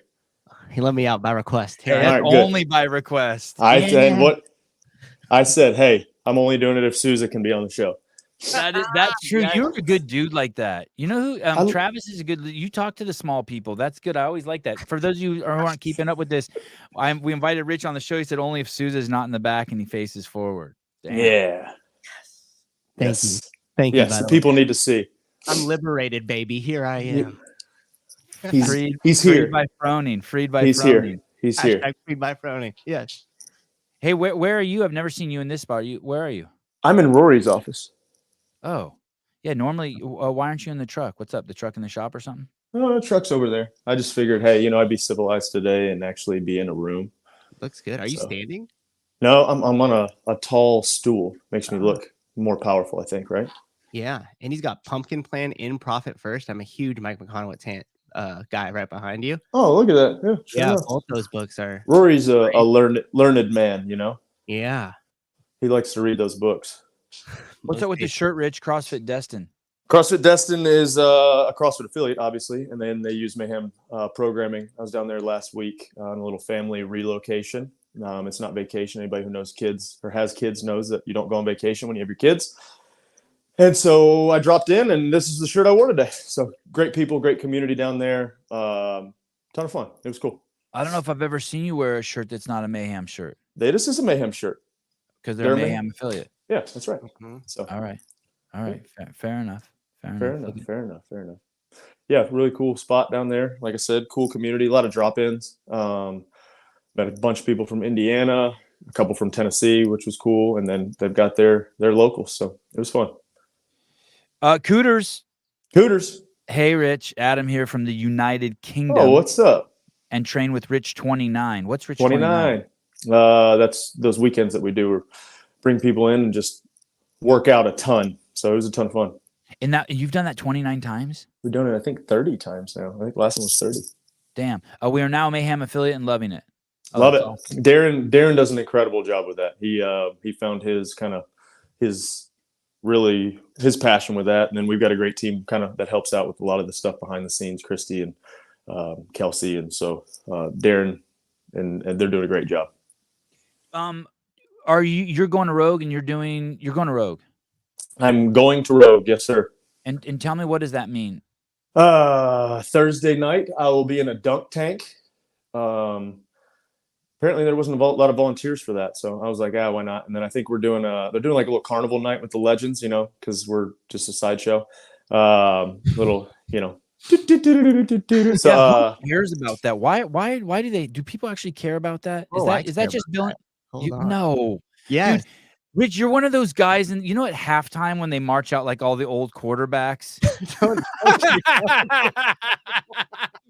and everyone's like, "What the fuck happened to him?" Wow, he looks terrible. Yeah, he got into bike riding. See, that's why it would be so much cooler if they would give us rings, because then we'd look important at least. Like you can't wear medals out there because then you just look like a douche. But with rings, you're like, it would be cool. But whatever. You're kind of the exemption to that. And I'm not just saying it because you're on the show. You kind of bridge the gap between, okay, this is a charity event for for all the people that used to care about us. Right, you kind of you're bridging the gap, but I don't know. I'm relatively relevant, kind of like I'm like that. Like, is he still kind of cool, or is he? No, is he? Did I completely forget about who that is? Yeah, you're getting ripped in half. You're like Superman holding two planets together. No, I'm trying to bring them together. Yes, that's what I'm trying to do. I'm not trying to hold anybody apart. I'm pretty divisive, but Thursday, dunk the old guy. Yeah, I get to throw. I think something about a fast pitch, which I'm a middle infielder. I don't throw it hard, but it'll still be fun. I think my kids are coming, so I think they'll really enjoy that. Just looking forward to talking trash to people while they try to throw a ball. So that's cool. Amazing. Yeah, I want to see Khalipa try to throw a ball at the dunk tank. So, dude, you're safe. Hey, shots fired. Hey, dude. I would rather buy a ball and watch Khalipa throw than buy your own. I think it's free, but buy Khalipa a ball so he can throw it. Yeah. Okay, so you do you own a dunk tank? I'm surprised. I don't. We did it at a charity, at a Mayhem for Mustard Seed charity a couple years ago, but we do not own a dunk tank. Hey, that one's $5,000. I bet your dad could build one at Home Depot for cheaper than that. $500. Heck yeah, you just take a trash can. I mean, you saw Hiller's like ice chiller video. He could make one too, right? Out of a trash can. Yeah. Yes. Trash can, some duct tape. You can make. Yep. There you go. You can duck it. Never mind. I would. Carolyn Morris Sevon would hit first try. That's correct. Oh yeah, you're a frisbee. If it was a frisbee, yeah, right. No, I got mad ball skills too. Oh, don't get him talking on his softball. I didn't know you play with balls.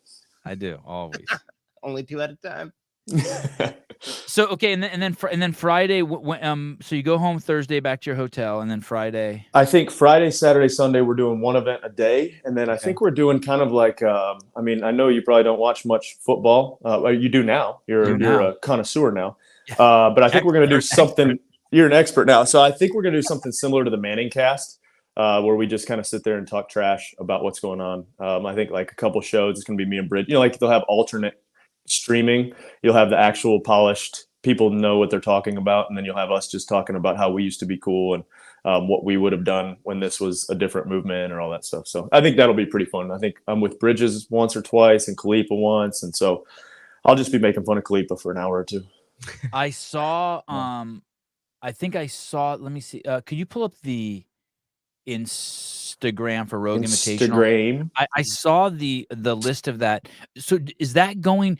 First of all, did you release that before that was supposed to be released? We found out about that on the Mayhem podcast, the Rich Froning podcast. At the end, you revealed it, but did you get in trouble for that? Like you revealed it too soon before it was supposed to be revealed? I don't know that I revealed anything. So maybe at Scott the end did. Of one of your shows, you're like. To. At the end of one of the shows, you were just like, "Oh yeah, and I'm going to Rogue, and I'm going to be on some sort of like podcast or something." Oh, I don't know. Oh, so you didn't get in trouble. I didn't get in trouble. Scroll down a little bit. Scroll down. You don't even know the clues you get. I wasn't told that I wasn't supposed to. So there it is. VIP Legends Happy Hour Experience. Are those all the people who will be on it? No, can't really see it. It No, says, I think. Oh, that's the people that are going to be at the carnival type thing events. okay, that's not the list of people who will be doing the show. And are you only on when the show's live, or will you be on when the show's like when there's no events going? Will you guys still be running that podcast? Am I going to be competing with that thing? I don't think so. I think we're just like during the stream. Like if you were to watch, well, you haven't watched Monday Night Football probably ever, but there's like simulcasts going on. There's a regular one now, and then you'll have like Peyton Manning and Eli Manning talking to just, guys that used to play or other kind of celebrities. And so I think it'll be a simulcast to the actual broadcast. Okay. But that was my understanding, and I could be completely wrong. So nobody actually listened to what I have to say. Maybe go to Rogue Fitness, Rogue Invitational for your actual official stuff. And then it's a huge list of people. It's like 20 people. Yeah, there's a bunch of people, so it'll be cool. I mean, it's always a ton of fun to get with the guys and girls that I used to compete with when I, like you said, I kind of am a weird. I'm different in the fact that like I competed with all those guys, but I've competed with, some of the newer or around, maybe not even with, but around some of the newer athletes, and I'm still pretty involved and work out with everybody here, and they'll be here. So yeah, I am, like I said, I'm odd, weird. When I think about having you on the show, on this show, I think of it as you're equally as an easy guest as you are a huge draw to the show. So that. You're so easy and you're a huge draw. When you do, I'm softening you up. I'm tenderizing. Soften it up. Come on. For the hard question. Put it in there. When you go somewhere like Rogue,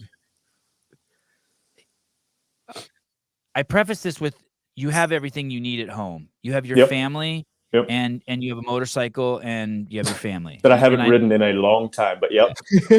Collecting dust. But I know you. You got your guns and your kids, and you're pretty much happy, and you got land, and your dad can come over, and I know you're happy with your family. Yep. What percentage of it do you go to Rogue because for Bill and Katie, for to continue to get the Mayhem brand out there and share it?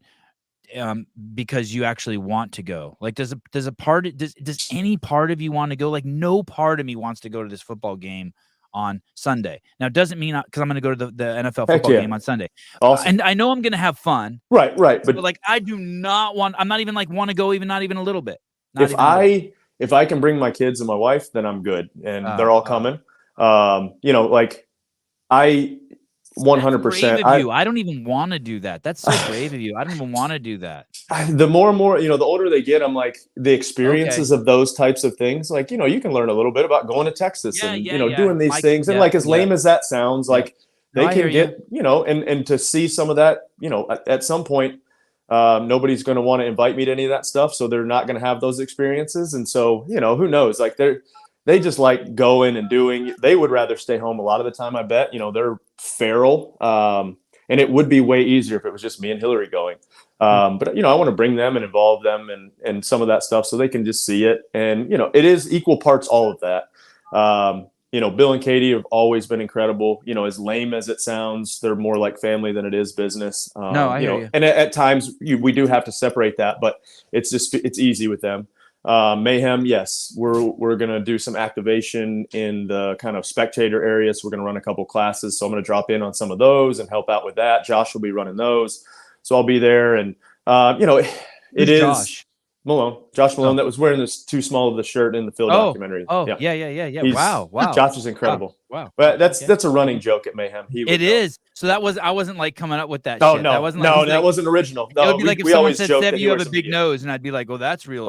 Original or Rich, you're bald. Okay. Yeah, I know. Thank you. Right. So. Damn, I thought I was coming up with that shit. I thought I was cutting deep into his. We that's a long running joke. So. And but Josh is, man, he's an incredible coach and incredible with that type of stuff. He's basically at the campground ran those classes. Him, TJ, and David Lane were just out there grinding, and Kelsey, and man, it was awesome. And so it's and Christy, and so it'll be cool. It'll be a similar type feel to that. Josh was like, give me as many classes as we can do, and they're like, how about 2? And he's like, how about 8? So it's cool. Yeah, that is cool. That's God. I'm so cliche as shit. I think I come up with the cleverest shit, and I ain't got nothing. No. That's a Mayhem running joke. Hold on one second. I'm going to if you don't mind. Who are we calling? Call my wife real quick. Yeah, and see if she can get Avi a plane ticket too on Sunday. Hello. Hi. Hi. Say hi to Rich. Rich. How are what's you? up? You doing good? I'm good. I'm good. How are you? Good. Just getting roasted. Good. Oh no. Babe, will you Not by Sevon. I can't believe that. I know, right? Will you check my flights and see if ask Avi if he wants to come with me? Because we are going to get that booth, and it sounds like Greg's going to bring Rhett. So maybe see if Avi wants to fly down there with me Sunday. Okay. After Kumon, I'll do all that. Okay, love you. Bye.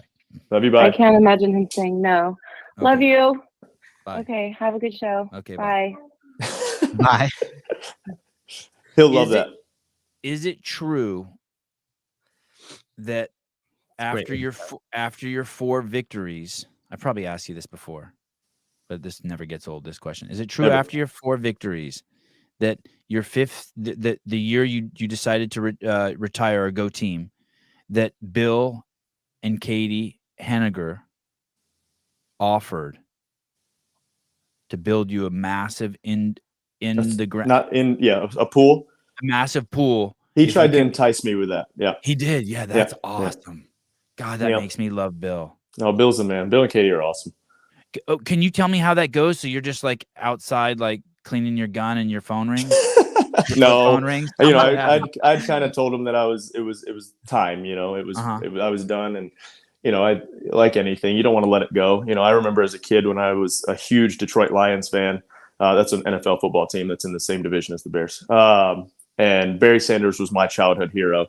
And, you know, when you don't want to let those things go and, you know, I don't know, probably there was a business angle to it too, but I just, you know, it's hard. And, at the time when I was a kid, when Barry retired, I was like, oh, what? Are you kidding me? You're at the, you know, kind of peak of your career and all that. And so years down the road, there's some perspective gained and you're like, all right, I get it. You know? So yeah, but that happened. It was pretty funny. How does he say it? Oh man, that was. Do you even remember? Like, were you in 10, shock? 12 years ago? I don't even remember where we were at. And, you know, I was kind of talking about building a pool and I wanted to put a lap lane in and it's super expensive and still haven't done it. And he was like, well, you know, I'll pay for that pool if you compete as an individual. So it was, you know, shit. Just rolled off his tongue. Like he probably, like, you know, you can tell when someone's smiling when they say something. Probably you couldn't even tell you're smiling, right? No, Bill, you know, you never know with Bill. Bill's just straightforward. You get what you see is what you get. There's no hidden meaning, no hidden agenda. There's no BS around it. You're like, all right, you know, we don't even negotiate a contract. He's like, here's what it is. I'm like, deal, signed, you know, like. When he says that, does like if your meter's on 0 chance of going to the games again, does it pop up a little bit? Like, is it no. There was no part of me wanted to do that. A little something. No. That battery's dead. Nope. It was dead. Yeah, that battery dead horse at that point. You know, I just needed something new. So maybe just some flattery. Yeah. Like, all right, I feel good. Yeah. Do you tell your wife? Do you tell Miss Hillary? Oh yeah, she wouldn't care. She was like, no, you're good. I don't even like swimming. We're good. No. I don't even like water. Nope. I don't want to get my hair wet. What is the delay, especially now that you have kids? What is the delay on putting in a pool? Would it be crazy to pull it up? Well, we've looked into it, and actually had a couple quotes, and I'm just, you know, I think we're leaning towards making it happen. I did want to have a lap lane in there, and then the more and more I look at it, I'm like, I go swim at Dad's pond, or I'm not swimming as much as I used to anyway. So, you know, I'm starting to weigh the pros and cons of like, hey, you know, when the kids get older, would I rather them go somewhere else to swim, or would I rather have my kids at my house? So, I think we're weighing on that and making sure that, you know, it just makes sense. But I think we're leaning towards, and all the kids now can swim. You know, that was a part of it. You just don't want to have that liability in the background when Violet and Trice were kind of, you know, iffy on swimming. Now they're both pretty strong swimmers. So your tax guy must trip, right? Because everything you do is a fucking deduction. I mean, the training, everything we can do is we call Scott the write-off. It's Scott write-off Vandersloot, you know? So as long as I have Scott tag along, I can be like, oh, we can write this whole thing off. Yeah. I mean, and it's not even a stretch. If you got a pool, it would be like an epic set. Yeah. We could just write it off. Lap lane. 3 cannonballs per athlete per day in order to write this off.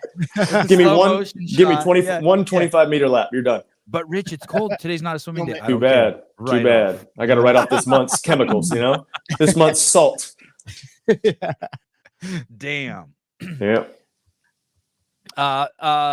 Caved Astro, this was maybe the business decision. Bill would have sold an additional 1 million in equipment from Rich competing. 1 million.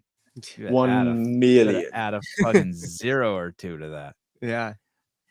So you'll fly out there are you flying out there with your whole family to Rogue? Yeah, we fly out in the morning, midday-ish. They're going to miss a little bit of school, which my little two are excited about. And Lakeland's in a weird spot where she's like, I don't want to miss school.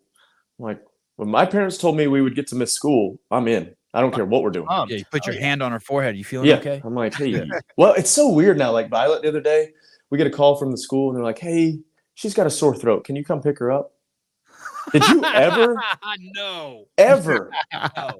Are you dead? No. All right, you're going to school. You had to I'm like, wait, what? You know, so it's crazy. Dude, I'm the absolute worst at probably if the shit that I do with my kids when they're sick, people, I mean, if my kids are like they're like, hey, I don't feel good. Okay, just don't tell anyone when we're at jiu-jitsu. And it's just straight rolling. Just hide it. The instructor will be like, hey, I don't feel good. I'm like, I don't care. Why would I give 2 fucks about you feeling good? I'm going to get sick anyway. You know, like one of the guys here was coming in. He's like, hey, I don't want to get too close. I'm sick. I'm like, bro, I'm about to be around 10,000 people this weekend. I'm going to get sick next week. It is what it is, you know? Yeah. Mm-hmm. Hey, is it like that? Like if you go to an event, you pick something up? No, not usually. The next week I'm pretty run down. Especially like being out in Idaho all week last week by ourselves and just out in peace, and then coming to this it'll be a little bit, I'll just be emotionally just drained by the end of the weekend, but it's part of it. It's something that I've grown into, you know? So more the eye contact that you will give 5,000 people. You just have to be on, and you want to make sure that, you know, you don't want to be, it's not that you're putting on, something that you're not, but you have to be you at all times and almost be it's just going to be tough. But like I said, if you'd have told me 10, 12 years ago that, you know, I'd be doing that, I'd have told you you're crazy. And now it's part of life. And so and here's the deal is like, it could be way worse. Right. So, no one could want to see you. Exactly. I couldn't pay my bills, and, you know, I could be struggling to, you know, spend time with my kids, but no, I get to bring my kids. I get to hang out with them. You know, the people that will come there essentially pay for me to do what I do. So why would I not want to give back to that and be a part of that? So it's it's a double-edged, like I said, there's no, like, don't feel sorry, because it is what it is. It's just by the end of next week, I'm not complaining. I will be exhausted. It's just part of it. Do the kids know it's work? When you no, heck no. My kids don't even, my kids could care less. They're just like, oh yeah, whatever. Dad, you know, Lakeland a couple years ago, she's like, Dad, are you famous? And I was like, I'm a little bit of like a web celebrity, is what I always call it. You know, like not real celebrity. If I go to certain places, I'm a celebrity. I was 5 years ago. That's yeah. If my Google, what was the thing? My Google trend is down. So, you know, like, you know, I'm a nobody now. I'm like an E-list celebrity, but you can't explain that to a kid, you know? Yeah. Maybe like Z, but still. What's interesting is so yesterday, I can't remember, I came home from somewhere and my wife starts telling me a story about the kids playing tennis. Mm-hmm. And I want to listen, but I just walk by her. I walk in the house, she starts telling the story. I walk by her, I go to the bedroom, I take a shit, and I get on my phone. Then I come back out and I'm like, hey, were you telling me a story? Oh. You could do that. I could get away with that with my wife, but you can't get away with that at Rogue because your wife already knows you're a dipshit. She already knows. I can't get away with that with my wife. No, you can't get that with your wife. You can't just run in and take. She does know I'm a dipshit, but yeah, no.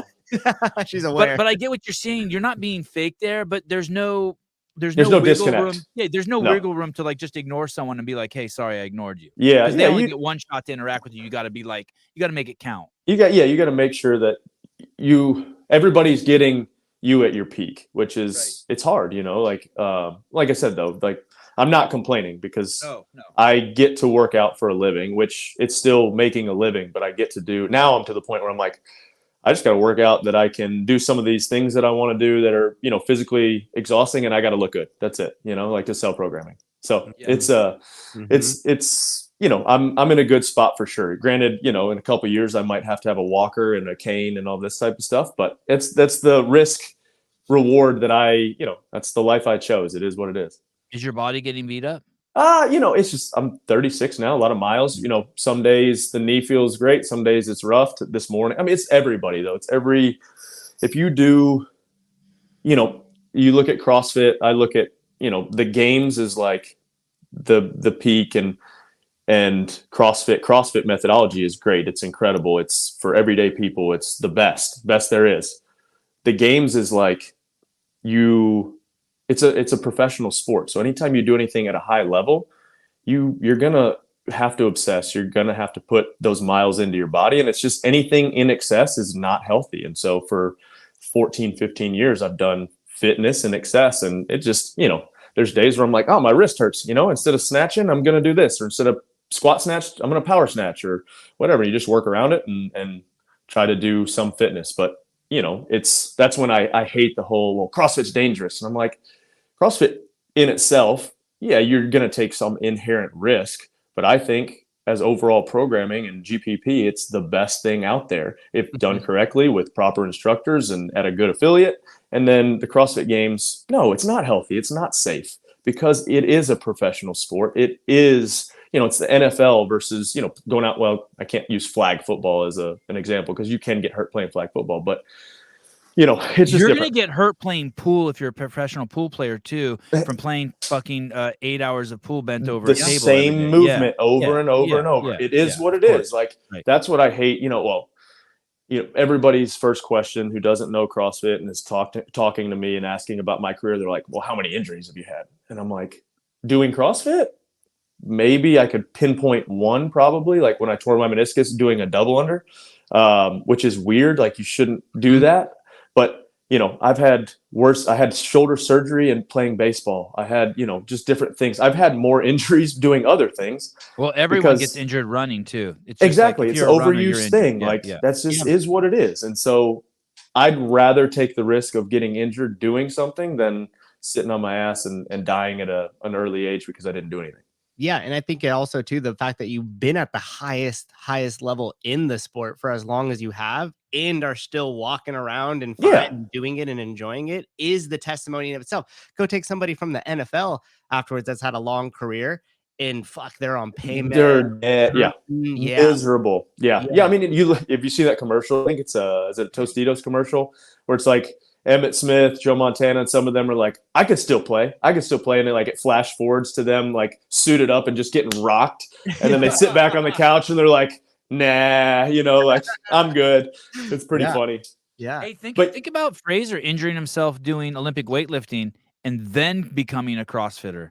Yeah. I mean, that should just let you know that I mean, I know it's only a study of one, but it should let you know CrossFit's safer because it's more well-rounded. Yeah, you're just doing different things. And like I said, when you're doing different things day to day as a general population, it's a lot less overuse. I mean, you still have wear and tear things, but then when we're doing it, we're doing such high volumes. You're trying to get better at certain things and, different times a year. And I think over the years, we've kind of figured out that with CrossFit, there's no real kind of, you're not looking at like macro cycles and micro cycles and stuff like that for general population. But if you look at a CrossFit Games athlete, maybe we should add some of that stuff in, or we've started adding that stuff in. Like, the hard part is, is there an off season? When do you down? That's kind of the piece that we're trying to figure out on the back end, just to extend your career. And, I say, like the legends and all those stuff, we kind of figured out the immediate recipe and like probably ran ourselves into the ground a little bit more than we needed to. Myself. Yeah. But if somebody else would have told me that, I probably wouldn't have listened to them. I needed to learn that myself. And so, as my dad always says, do as I say, not as I did or do. No one ever listens to that lesson who's great. No, you can't. You got to be obsessed. You have to be obsessive to win or be the best in the world at anything. Yeah, early in the career, was there even a downtime or off season for you at all? And if somebody came up and approached you with it, was like, "Hey, you should take this month and just chill," you'd have been like, "F off." That F off. I trained the day after the games because we had the Invitational back then, and I wanted to freaking win the Invitational.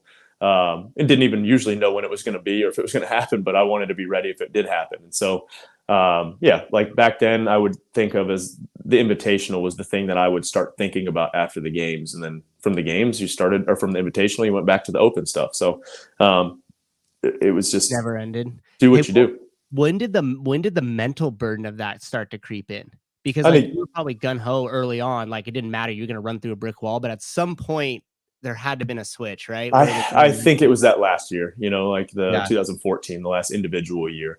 Really? The team took that long, huh? Yeah, man, I was great. Wow. And I was great until probably that year. I was burnout. I was done. I was just physically, I think I was fine. Physically, I think I could have done 4 or 5 more individual years, but mentally, I just didn't have that killer instinct anymore. Individually, on a team, it was almost like a refresh, like hey, I've got people behind me. I've got people I've got to lead. I've got, friends. It was just a completely different dynamic, and I could push in a different way that way. Like as individual, man, like you look at Medeiros and Matt, what he did it's incredible. It's daunting, it gets Annie, Tia. I mean, Annie, the fact that Annie's still going. Yeah. Like I said, Annie, Cash, and Tia, it's impressive. For me, it was like, I'm good. What about this though? Go ahead, Susan. I won't forget. No, Go ahead. I was just going to ask did you war with that thought for a little bit? Like, did it start to brew when you started to suppress it? Rich just turned over. He just rolled over. I just rolled over. Oh, yeah. No, I mean, and it didn't help that his wife wanted him to quit before he started. Well, when the thought starts creeping in, right, and then we're starting the whole adoption process with Lakeland, and then that was kind of like. That felt like that was God telling me, hey, you can't serve 2 things. Like I'm obsessed. I'm gung-ho, 100% in on whatever I do. Looking back, there's some substance abuse in my family. I 100% think fitness is my substance abuse, right? Like it can destroy, if we're looking at substance abuse, there could be worse substance abuses. Like I've provided an incredible life for family, for people around here. Yeah. But I knew that I couldn't be a good dad, husband, and continue to be an individual. With the team, I could still compete. I could still scratch that itch, but I could shut it off. Like I tell people, when I was an individual, when I finished training, I was thinking about what I need to do next. And did I do enough? And so there'd be nights at 8, 9 o'clock. I'd go out to the garage or the barn and just start rowing and do intervals. And, I saw Miko doing 5Ks every day. I'm like, I got to do that. You just see all these other people. You don't know what's going on outside that snapshot of a day, but I'm like, I got to do that. I got to do this. I got to do that. And so, man, it just is what it is. And I wasn't willing to do that anymore, especially having a daughter and having Lakeland. And so the thought starts to creep in, and then, like I said, things just start happening with adoption, and I wanted to be a dad more than anything, and so when that started happening, it felt like that was my answer to just, hey, it's time to go. When you see substance abuse problems in the family, what substance? I just I look back and I've got a couple family members have alcohol. There's some like any hard drugs. My uncle passed, not that I know of, mostly alcohol. Not that my uncle just passed 2 years ago. He was like bipolar, manic depressant, and really bad. Would have just these spells. He was an incredible dude. On your mom's side or your dad's side? That was on my mom's side. And her dad had some, like, not substance, but he was manic depressant. And so there's some stuff there, like every family has it. We all have stuff. Yeah. And so I just have kind of come to the realization that, when I'm into something, I'm all in on it. And it's just addictive personality, whatever you want to call it. And your dad's a pretty focused man too. Like my mom and my dad both. He starts a job and finishes it. Yeah. Oh, and he's gonna do it. My mom's the same way. OCD. I would say there's some OCD there with my mom and dad both. Like everything has to be a certain way. It's got to be neat. It's got to be clean. My dad is just always moving, looking for projects. My mom's the same, but always cleaning, and everything has to be in its spot. And so I've got a touch of that. I'm God, sure. I love that. I love that. My wife we're got like- that too. That's awesome. When We're your like wife got sharks, though. You know, like if you stop moving, you die. You know, like that's the best comparison I've ever heard, like or thought about with my parents. And then now that I look at it, I'm like, yeah, you're like that too. So. Rich, when Tyson was on the other day, I was like, "Hey, dude, do you have a computer?" He's like, "Nope," and he started laughing. I'm like, "Neither does Rich," and he got all excited. He's like, "Yeah, yeah." Like, are you just on a phone? He goes, "Yeah, yeah, me too, me too." Just my phone." Do you stay up to date? Like when the 15 came out, are you pretty excited? Do you order one right away? No, you don't. Oh, I don't order one until I break one. And my last one, might have been a 12, and I dropped it off of a Lime scooter and ran it over. Wow. You're not excited by it? Like, I'm so excited by the technology. I love having new phones. No. They all do the same thing.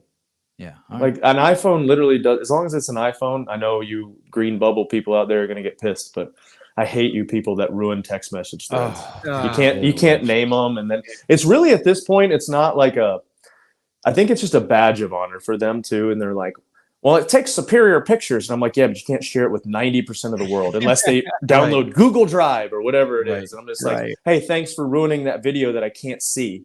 But then they blame you because you have an iPhone and you have less superior technology in your messaging. And I'm just like, beat it, nerd. Right. Yeah, beat it, nerd. Hey, I like it. You're using a nerd voice. That's good. Oh, you like that? That was awesome. Hey, but the phone is a big tool for you. Yeah, it is. It really is. Yes and no. Like, yeah, I'll take some pictures every once in a while and answer emails, and I've got like a bunch of group text threads and stuff like that. I guess I will like video call and come into meetings, but man, I'm trying to limit the time. You look down and you get that reminder every week that tells you how much screen time you have, and you're like, ugh, let me get off that thing. Yeah, that's an ugly look. Trevor. Yeah. Beat it, Trevor. Whiskey. Beat Android it, Trevor. is used by most of the world. Listen. Not the U.S. Androids can use messages. Yeah, Rambler, I totally knew you were a Droid user. Definitely, Rambler was a Droid user. For sure. Yeah, I knew that. Oh, I bet man, you think that hunting post made me a target number one? That freaking Android iPhone discussion is going to make me, I'm dead. Basically, Rich, I just lost 1 million followers again. Rich canceled. Rich talking about you people. Yeah, you people. Canceled. I guess I'll have to wear Angelo's shirt. Was Mal O'Brien training over at the Mayhem? Yeah, I was out of town. She was with Haley. Those two are good friends, and you got any rumors starting? Any not that I know of. I've been out in the woods and away from rumors. So, do you ask any questions? Like let's say so you walk into the gym and Tyler's like, "Hey, what's up?" And then you see someone's sweatshirt. You're like, "Hey, someone left their sweatshirt here." And he goes, "Oh, that was Mal. She was here last week." Then you're like, "Oh, what was she doing here?" Do you start asking questions or do you play it cool? No. Haley was like, "Hey, you mind if Mal comes and trains?" And I'm like, at the barn. Yeah. And I was like, no, you guys go ahead. It's unlocked. You guys use it whenever you want to. If you don't want to be at Mayhem, and because here's the deal, everybody's gonna start rumors. Oh, is she going to Mayhem? All that type of stuff. I'm like, no, like they're just friends. They want to hang out. They want to work out together. Let them work out together. Let them work out without having eyes everywhere. So, I haven't heard anything. Thanks for fucking that up. Sorry. I had Hopper on the show recently. And fuck, he sounds like he belongs with you guys. Mm-hmm. Do you know him? I don't know Hopper really well. In passing, we've talked quite a bit. Tyler talks to him quite a bit. They'll joke around about, like a workout we'll post or something like that or whatever. I don't, I don't have social, so I don't get DMs or anything like that. But he wants to joke around a lot. Well, that's what we do. And nothing serious here. And he wants to have values that are aligned with the Bible. Mm-hmm. Thumbs up bubble. Oh shit! What did my screen do? It did the thumbs up thing again, and then fucking pause. It loves your thumbs up, doesn't it? Oh, nice! Like it. Fireworks. The dude's made for your program. Yeah, like I said, I know Hopper, but I don't know Hopper. We just in passing, seen him at competitions and stuff like that. So, seems like a nice guy. He's a competitor. Like usually when I see him, he's in hyper focus mode, which I try not to bug those guys. Some of those guys are like that. I was never, when I'm walking to the floor, I might be hyper focused, but between events, I'm about as, trying to keep my mind off of competing as I can be, other than, like I said, about an hour before I try to start moving around, locking in a little bit, and then I'm straightforward. He seems like a dude that when he's there on site getting ready for an event the whole weekend. He seems hyper focused, and you don't want to mess with guys like that. So I just try to stay out of the way.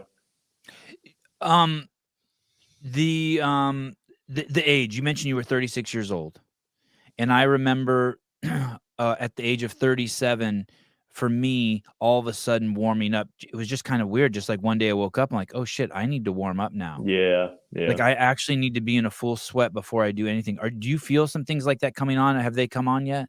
Oh yeah. And Probably the last 2 or 3 years. Okay. And I'll kind of use what I would call like a warm up accessory piece, like hit a machine and then do a bunch of accessory type stuff that I still get my heart rate up.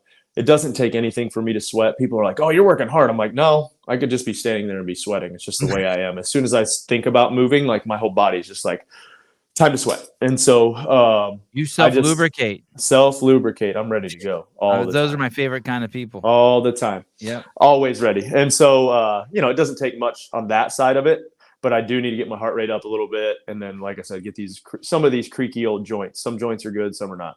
I know you're going to really push back hard against this question. I want you to have an open mind. I want you to have an open mind.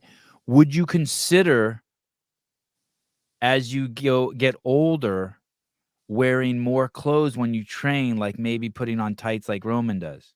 I just don't like tights. Oh, that was a little more gentle than I thought. I thought I would definitely put some shorts over my tights. Just a personal preference. You wouldn't rock it like me and Roman? No, I don't have enough to rock, it's just it'd be more embarrassing than anything. So I already get enough crap for taking my shirt off. So it's just like, man, if you knew how much I sweat, like I could sit here and I'm sweating armpits. And so I'm just like, you know what? I'm going to save a t-shirt today so I can wear it all day. So I won't wear a shirt. Everybody's like, oh, look, Rich got a shirt off again. Oh, Rich never wears a shirt. So maybe you would consider tights at some point as you get older. If they helped, I would do it. I'm back and forth with knee sleeves at times, and I'm trying to like limit the knee sleeve use. Like air squats, I'm like, all right, don't need to use knee sleeves. If my knee's bugging me, I might, but up until like 95 or 135, I'm like, all right, let's try not to rely on knee sleeves. And so, why is that? I don't know, just to build some stability and do some things that, not necessarily that a knee sleeve's taking away stability or you're having to stabilize more. I don't know. It's stupid. Just things that I go through in my head. It makes sense in my head. Right. I think I'm sure somebody's going to outscience it and be like, well, technically, if you use a knee sleeve all the time, then it's actually going to improve your whatever. So I'm guessing Roman wore the tights because he came from a cold environment and it just helped him warm up faster. That's as I got older, all of a sudden I just started working out in long johns in a sweatshirt, and I'm like, oh God, I just love being just drenched. Just like being, I actually want to be so hot. Yeah. My favorite weather to work out in is 50 degrees with joggers on and no shirt, or I like that. Just like it just feels right. And so I'm like a cold air intake. When it's hot, my body is just like, hey, bro, I can't handle this. And then I'm like I said, 50 to 60 degrees is about perfect for me to work out in. I'm not sure I understand this question, and that's too cold. Rich, what's the fast pitch you threw? Fastest pitch I've ever thrown. I wasn't a pitcher. So I really I was a shortstop until I tore my labrum and then played second. So decent arm, not super fast. And then my resting heart rate, like high 40s, low 50s. It depends. If I'm not taking a rest day or a non-moving day, what I would call a non-moving day, unless I'm traveling or something like that. And so if I have 2 or 3 consecutive days of something, my heart rate will dip down into the 40s. But for the most part, it stays around 51, 52, just because I'm always doing something most days. What will cause it to drop into the 40s? If I take like 2 days of not working out, if I took 2 actual rest days or travel days or whatever it is. What's the phenomenon behind that? I would just assume that you're not getting your heart rate up, and so it has time to actually, settle down. That's crazy. Mm-hmm. I would think that it would slowly creep up. No. Like I said, there's not many instances that I've gone 2 days without working out. So you don't see it much. Like I'm usually around low 50s. Matt Burns, if Sevon looked like Rich, he would be naked at the grocery store. Dude, You don't even know the shit I would do. Yeah, and that's legal here too, so you'd be good to go. I would do crazy shit. You'd fit in out there in California doing that, though. Yeah, dude. yeah, if I was absolutely. a chick and I had crazy tits, I would do the craziest stuff. I would. Oh my gosh. I would You would never never pay walk for. I would never pay for anything ever again. Ever. Yeah, I would do. If I had crazy boobs, I would have taken over the internet already. Like there's so. For how long boobs have been around, they haven't even been used to their full potential. No, not even close. I think you could walk into like a Toyota dealership and leave with like a stripped down Tacoma now with a nice set of tits for free. Probably. You know what I mean? Like the $36,000 model. not the TRD Pro, but no. But you could trade up quickly. You could then drive that over to the Audi store next door and get a. You might be able to get A6, the TRD dude. for the stripped down. No pun intended. Dude, yeah. You could do crazy stuff. You could do crazy stuff. So you're not. You said you're not doing DMs. I don't run my Instagram, Scott. Well, I mean, I'll make some of the captions and send it over. And then Jen or Scott will post it. Rory runs it sometimes, like the stories and stuff like that. Do you have Instagram on your phone? No, that's the thing is I just try to keep it off my phone. Why is it? I just don't want that. I'm weak. I don't want to be clicking on that when I could be playing with my kids. There's times where I'm like, it was 3 or 4 years ago. I was just sitting there and my kids are playing in the floor and I'm sitting on Instagram and I'm like, what am I doing? And so I was like, took it off my phone and kept it off my phone. I'm weak. Let me ask you this. What about, does someone go through all your DMs to vet them? What if someone, the Prince of Saudi Arabia is reaching out to you and if somebody needs something or, if it's something, we'll respond to it through my account or they'll send it to me and I'll write someone is digging through. Yeah. Send all the dick pics to Rory. Yeah, there you go. That is awesome. So when you go out, so there's this picture of you on your Instagram with with Bambi. You got Bambi. Oh, yeah, Bambi. I killed Bambi. Oh. Bambi's mom. You beat me to it. I already had it up. I cheated, Sousa. Okay. That's my caption. So you take that photo. Scott took the photo, edited. Oh, he's there. Yep. Okay. Yep, Scott's there. Scott's my write-off, remember? Oh, shit. The best free trip. The best. Wow, you really. I thought I was like dropping something smart on you. You're levels ahead of me. That's fucking crazy. The best comment I've heard, somebody has Scott's gone through them and reading them every time this happens.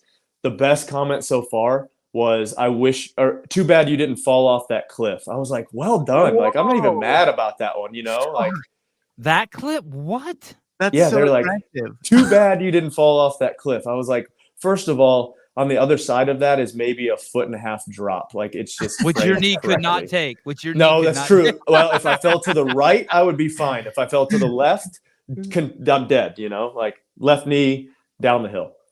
That's an amazing picture of that one on the cliff too. Yeah, he did an incredible job. Yeah, so good.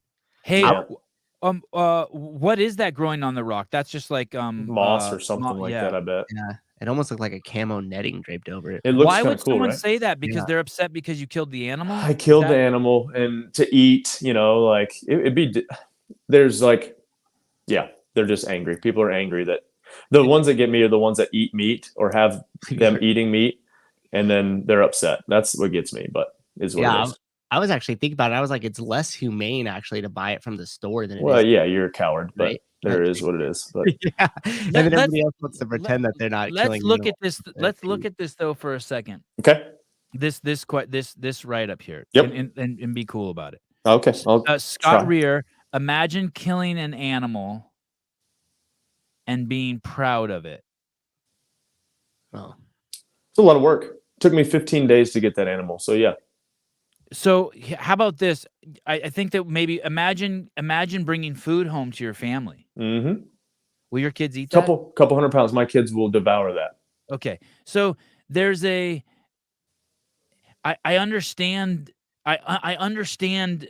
It is bizarre to be proud of killing an animal. I do think like these places you go up and there's just fucking heads everywhere of animals. It's like, whoa, dude, you have fucking dead carcasses all over your thing. But it's a understanding of what's going on here. It's imagine bringing home to your food to your family, being proud of it. I can't think of anything I'd be more proud of. Yes. I'm so proud when I bring 6 bags of groceries in the house.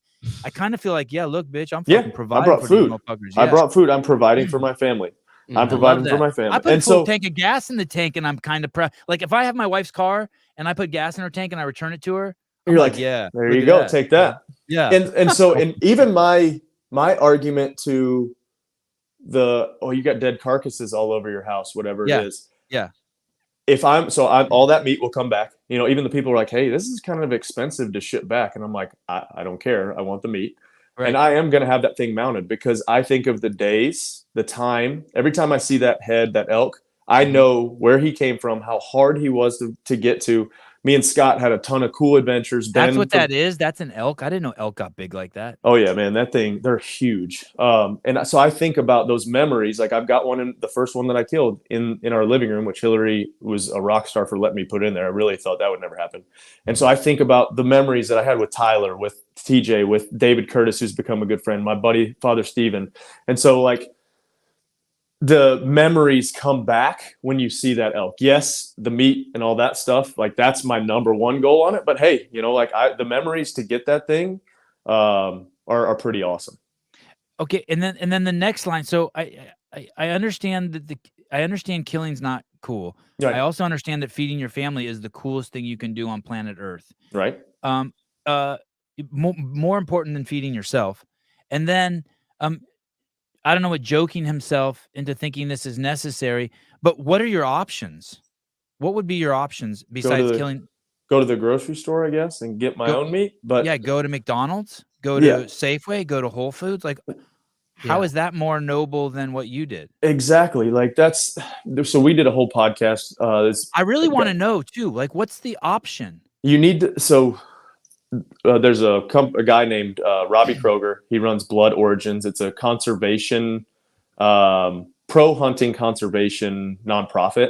The dude is sharp on like these types of questions. You know, like to me, I'm like, I know for a fact where that meat came from. I know I saw it die. It's never been fed on a lot. It's never been, you know, it's free range, whatever. It's the purest of meat that you can get. And so that's with us with the farm. Like I see those animals, I feed those animals. I know where that meat comes from and what goes into it. And so it's just such a weird disconnect. Like vegetarians and vegans, that's your choice. That's your, I don't agree with it, but I can respect your opinion, your stance on that. For sure. What gets me are the people that eat meat and are against hunting. That's and I've said it multiple times, but it's to me it's cowardly that you. There is a coward piece to me going to Whole Foods, or going to the butcher, which I'm probably going to do today. But you're not anti-hunting. No, but there is still a coward element to it. Like there's a coward element to all that. For sure, a disconnect to life. Disconnect. Because when I see that animal die, like it is like there's a part of you that's like, dang. Yeah. And then immediately the kind of like, all right, I'm going to take this meat. I'm going to feed my family with it. My kids will eat it. I know what's going into that. How much is the dang? Do you feel your tear ducts turn on? No, I'm dead inside. But, you know, like there is this split second that it's like, oh, man. And then I'm like, oh, yes, awesome. But no, there is like, yeah, you just took a life. But there is a conservation piece to it. Like these herds in this area are too large. And so we were in Idaho and the guide was telling us something about there's like 6,000 elk in this one area. And, you know, these animals don't die a peaceful death in nature. Have you ever seen Nature is Metal? Like humans have been a part of the food chain for a long time. Like it just is what it is. And this animal had a really good life up until the moment it died. You know, like it was going to die. So I don't know. It's hard for me. I've grown up in a hunting. I've grown up in hunting and farming family. I've even hunted and raised my own animals for slaughter. I don't like killing, and I don't do it anymore, but it's the most ethical source of meat. Yeah. That's what I was there you go. Yeah. The relationship you build. I mean, it's not like you just walked out there and was like, bam, boom. Yeah. It took me 15 days. 15 days. 2 trips to Colorado, 1 trip to Idaho. Here's the part, though, that's just crazy to me. Just a testosterone macho flex. Is there something wrong with testosterone or a macho flex? We're men. That's the part where I'm like, really like, fuck you, Scott. Yeah, well, Scott takes it in the rear there. It's just obviously beta as beta. Somebody, it's just, you know, to each their own. But I just love that people feel the need to like comment those things. Shit. Look when at all you this can do one. is swipe. Kills an innocent animal and believes he's a good Christian. Wow. Yeah. Imagine that conflation right so there. These Conflation. people, so these people are seeing they live in an alternate reality than we live in because they're seeing a dead animal and they're having an emotional reaction to it because they're. So what's kind of interesting is this guy saying you're deluded, but really he's oh god, I really want to click on this dude's. It's deep. This dude's deluded because of all the bad shit he does, and he's projecting onto you because you brought it to the forefront that animals have to die for us to exist. This is nuts, dude. I had no idea it was like this. Oh man, it's so good. People get angry, but what's kind of cool is people come to your defense too. Yeah. You know, there's a good, and like I said, Robbie, who runs Blood Origins, is kind of like educating people on why we need to hunt. He's gotten on there and kind of, and done a good job. And he's super articulate, and you know, he's not as country as I am, where I'm like, hey, animal need to die or else it will die, you know. Eric Maciel. Hey, you know what else is interesting too is that if you've eaten at a restaurant in your life, you've eaten a lot of rodent shit and and ground up shoes and shoelaces and maybe human parts. And I mean, have you heard about what they find in hot dogs? It's like 90% of it's fucking scary, dude. What do they really? Human DNA. Okay. Like in the majority of hot dogs. Nice. Yeah, dude. I've had elk brats. Elk brats are good. The last one I killed, we made into brats. And it's all elk. Maybe a little bit of pork. It's just like, dude, really? You think that there's something more ethical? It's crazy. I'm actually looking at buying or like building a little shed at the house, and then like processing our own meat. So instead of having to kill the meat, then take it somewhere and let them do it, because you still at that point it's kind of out of your hands, and you assume they're doing the right thing. Mm-hmm. But I want to like, I've got a buddy that for a year all he did was eat things that he killed with his own hands and processed himself. Oh, that's cool. That's impressive, right? So yeah, that's really cool. You know, that's, and I don't want to be like, I'm not a prepper, I'm not any like end of the world. Like end of the world's gonna happen. But I'm like, if I can have more while you're here, is it gonna happen while you're here? I don't know. I have no idea. I don't really, you know. All right, okay, checking. But it's just like, if I can have more connection with what goes in and what my kids and family eat, then absolutely, I'll do it. And it'd be kind of cool. And it'd give me a big testosterone flex, you know? Yeah, right. Yeah, that's what you need. I mean, why don't you want to do a testosterone flex? Same people complaining and cheering Hamas, BLM, and celery. What's wrong with celery? Gross, man. Actually, I'm allergic to celery and carrots. No shit. Yeah, it's something about, it's only sometimes, but my tongue will like break out and then my throat will start to close up. So yeah. Oh shit. Wow. Yeah. I test it every once in a while to try to beat it, but I can't. Wow. So I don't even eat vegetables. So I have to eat meat or I'll die, you know? So why not kill it? This is amazing. Elk herds are at their strongest in a century. Mm-hmm. Yeah, it says if you're grossed out by this, you eat a Big Mac. Yeah, it's crazy. He's sharp. Robbie's good. Yeah, I mean, you know, I've read a couple books of like American Buffalo is an incredible resource on that type of stuff. What we did to the bison, to buffalo, to animals in like all over the country was crazy early on when there were no regulations. Now there's so many regulations put on hunting. All of the money, or a lot of the money that goes into hunting, is put back into conservation. Here's the deal. And what Robbie boiled it down to was vegetarians and vegans want more animals for them and for their kids, right? For people to keep being able to see. What do hunters want? The same exact thing. If you're an ethical hunter and doing it the correct way, I want to see more animals that I can hunt. I want to see more animals that my kids can hunt. if they want to be into hunting. I'm never going to force them to, which my kids loved squirrel hunting 2 weeks ago when we went squirrel hunting. And guess what? We're rednecks, we'll eat the squirrels. That's my rule, is like with my kids. Wait, you really will eat the squirrels? Oh yeah. I've got a good friend that his mom is like, lived in the country for years, pulled squirrel, which sounds disgusting. It's not that bad. It's pretty good. My kids would love to do that. So here, come on. So that's my deal. Is like, if you're going to take, I wouldn't say I'm a trophy hunter. Yeah. If I've got a cool trophy that goes along that I can bring memories, then absolutely. Yes, I'm going to trophy it. But my rule with my kids, and that's what I've told them, I said, hey, if we're going to go out and hunt, we must eat whatever we're going to kill. And so that's our rule. My kids want to shoot birds in the backyard so bad. I always tell them no. We just shoot cans until it's time to hunt, Do you ever shoot full cans? No, but we used to shoot paint cans and propane tanks and all that type of stuff. So I let my kids shoot full cans, but that's cool. It's too expensive. It's too yeah. We just hang them from the tree after they're empty, and we got people will be like, "Why do you got Spindrift cans hanging from your trees?" Do your kids shoot 22s or BB guns, or what? We're on a BB gun right now. We got a Red Ryder. We're just trying to learn open sights, and I can police that a whole lot easier than a 22. We have a 17 HMR that eventually, they'll be able to shoot. It's a little bit smaller than a 22, but it's a pretty sweet gun. But yeah, 22s will be the next step once I feel like Trice won't try to shoot somebody. Like he's still a moron. What is it? 17 what? 17 HMR. It's a pretty cool little gun. It's a rimfire like a 22. Oh, it doesn't shoot pellets. Wow. No, it's pretty sweet. I didn't know they made a .17. Yeah. Wow, that's crazy. Yeah. So like I said, it's more of like teaching them how to correctly use guns, and hey,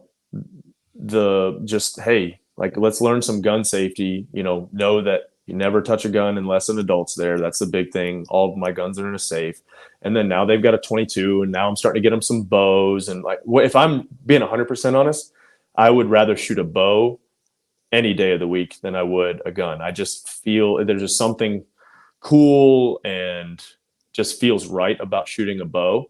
And if you can learn those same kind of techniques and same basic things, then if you transfer over to a gun, it all transfers over. So one moose means meat for a year. Best meat source possible. Sean Sullivan, squirrel is delicious.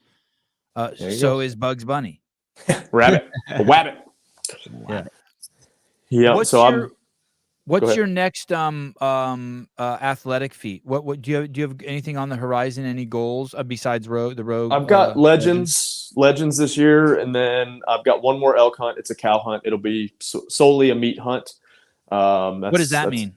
Like, you're not hunting a bull, you're only hunting cows, which cows are so the proportion of the herds are so disproportionate because everybody hunts and wants bulls. You got to take some cows every once in a while, and cow meat off of an elk is some of the best meat you'll ever have. The bull, depending on time of the year, might be a little bit tougher, a little bit ruddy, or whatever it is, but still really good meat. So a cow is incredible. And then I mean like you got flag football season, no, you got a bike ride, you got. I'm pretty sure next year at Leadville I want to be around sub-8 or around 8. So I think I'm going to do that again. And then, anything that pops up, I'm going to do a couple local competitions if they pop up. I would really like to do Fresh Coast next year that we did this year in Michigan. It was just a cool event, cool community up there. I want to do some local partner competitions and stuff like that. Nothing major. You will do Leadville again? Yeah, I think so, man. I really enjoyed the whole process of that, the training, the being out there, the mental kind of piece to it. I still need something to shoot for and something to train for, or else I'm just kind of a lost What was your placement in that? I don't even know. I just know that I wanted sub-9. I wanted that big belt buckle, and so that was the goal. And so I'd like to at least beat my time this year, and then I think we might get a couple spots for Mayhem Mission and use it as a fundraiser. So it's sounding more and more like that. And it would be kind of cool to use and help the 10 people that do get a spot from us to have a little training group and show how I used CrossFit along with biking to kind of be prepared for that. Because every day that I rode, I still did CrossFit and used that as kind of a supplement to it. What did you think about the effects it had on your body? Did it affect your body to where like you missed your body, you missed what your body was normally capable of, or no? You were No, happy with honestly, it? what I really like about mountain biking is it's more of an interval style of training. You know, climbing a hill, then some downhills, and then you might get some flats, flowy stuff. Road biking, I just don't enjoy a ton of. I did have to do some road to just kind of get ready for the miles on the mountain bike, but I feel like I didn't lose a ton of overall fitness. Obviously, you're going to lose some strength. I lost probably 5 pounds, gained it right back. I just liked having something, like I said, to shoot for, something a little bit different than just the CrossFit grind. Like I said, I still used CrossFit, did CrossFit almost every day that I rode, and so it's just, you know, CrossFit works. It's great and is a great supplement for anything, really. And what would be your goal for doing Leadville again? If you already got you know, 9. I'm sub 8:30, right? Or it's 8:32 was my time. So, you know, 8-ish, if I could get around 8, it'd be really cool if I'm in a different spot. You know, the hard part is if you start in the back, you get not stuck behind people, but you've kind of got to find your place in the pack, and it's just a little bit different. But man, it was a cool event. It was, like I said, it reminded me a lot of the CrossFit community. People were super supportive, cheering along the road. The riders were cool. It was, I mean, you got jerks in everything that you do, but for the most part, overwhelmingly, it was positive. It was cool. And I mean, it's a cool story with the town and everything. It was fun. So, you know Travis Bagent. You know what? Yep. You know the story. His son ended up going to the NFL. He ended up becoming the starting quarterback of the Chicago Bears. Watch some highlights. Yep, he's on my fantasy team. Actually, on one of my fantasy teams, I picked him up because I did have Justin Fields. Wow, which is a trash pickup, but that is what it is. So he plays against the Raiders, and he ends up now. You know, he's only played one game, but he has the highest pass Played completion. Great, man. Pass completion record in the NFL. Very top. Did exactly what he needed to do. Yeah. Mm-hmm. And he's young. He's 23. He's 13 years younger than you. It's incredible, man. That's crazy. And that's crazy. He's going to go to this massive stadium, maybe the best stadium now in the NFL, maybe in the country, in Los Angeles, state-of-the-art place, huge crowd, massive market, Sunday night, the biggest night for NFL viewership. Do you have any thoughts on maybe what he's going through? At least your sport, when you go to defend the title, well, compared to that, man, and it's all on you though too. I mean, you were still in some pretty tight quarters. Yeah. You think he's freaking out? What do you think? Yes and no. I mean, everything you see from the kid, he looks like he's just a competitor. Everything I've heard him say, he's saying the right things, and there's just something that you can't teach, and that's what I've kind of learned. It's hard for me to put into words at times. Like anytime I competed, it was, you have all these voices and this noise and everything that happens, and you know, you're stressed. And the longer I competed, and this is something that'll probably happen for him, the longer that I competed, the shorter that or the closer that stress window got to the event. You know, like if it was early on at the games, it might be 3 or 4 months that I'm miserable and sick and like, man, why am I doing this? And then it would just turn into, all right, maybe a month out. Then it was a week out. And then really it turned into that week or that day. I'm like, man, why do I do this? And then as soon as 3, 2, 1, go happens, everything goes away. And he's a competitor, and anybody that is a high level competitor in anything, you have to have that switch that you can just, you're going to screw up from time to time and you're going to mess up strategy or whatever it is. But for the most part, they're going to have, and he obviously, and you have to have that in any high level. And you have to be able to just shut everything off and just kind of, you know, everybody wants to say the flow or whatever, but it's what comes natural to high level athletes, I think. And it's interesting you say that, because after so many people saying, are you nervous? Part of him is like, yeah, I'm nervous, but dude, I've been taking snaps since I've been 5. It's like all I know how to do. I'm a football player. That's what you do. And you know, it's hard. It's hard to put into words, I guess, for a lot of guys, girls, when people ask that. You know, I always get that. How do you get more competitive? And I'm like, what? Like, it's just who it is. It's just who I am. You know, I want to know the answer to that too. I don't know how to shut. Like my wife is like, I just don't get it. You know, like even when we were talking about, I don't get she's it. She's like, so how do I what do you win if you win this thing? And I'm like, first of all, I'm not going to win the thing. And I'm like, I get a belt buckle. And I've probably said this a couple of times. And she's like, a belt buckle? Like, you've won gold medals and money and stuff, and a belt buckle? And I'm like, yeah. And it's just hard to put into words. It's just, she's like, it's is just this how going to we're sell wired. us more programming? You're like, maybe, no, maybe. I don't know. It could. I could talk to someone on the trail. I'll have Scott write it off. I'll have Scott write it off, you know? Yeah. The write-off, baby. What are you talking Write about? off, baby. Promotional. So, I mean, do you see? Have you watched any interviews with him? Like, do you see anything? Yeah, in him? I watched. Like I watched a quick little clip a couple times. I watched the CrossFit.com video, that the first one they put out in months, and it was good. and man, he seems like and what I like too is I'm going to start an affiliate program where we put out media. By the way, I'll keep you posted. There you go. Yeah. I've got some friends that used to go to Travis's gym.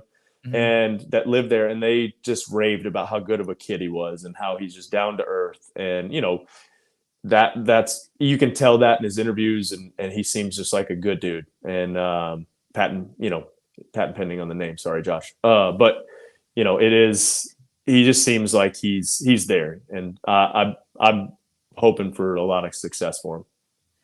I remember when they had him, and they or when I found out he had a kid named Tyson. He's probably like 1 or 2. I can't even remember now. But I remember, I'm like, man, these people are ghetto as fuck. They named their kid after fucking Mike Tyson. Mike Tyson? Yeah. Oh, is that it? Nice. That's cool. Heck yeah. I never asked him. I just assumed. I was like, that is some ghetto ass shit. West Virginia shit. I just assumed, then judged you for just it. Assumed and judged. Made it up and then was like, you guys, what? Oh, this is a great question. Before I ask this, there was a cool thing in the presser. I don't know if you saw, but I mean, you know Travis well, but there was a point where someone said something like, hey, if you had to throw a 60-yard pass, would you be able to do it? And he's like, yeah, I got a cannon. I did hear that. I was like, hell yeah. And it was kind of cool because he is so humble, but he was also kind of like disgusted, like how he's like, come on, what even a question is that? Yeah. I love it. Okay, this is great. Bernie Gannon.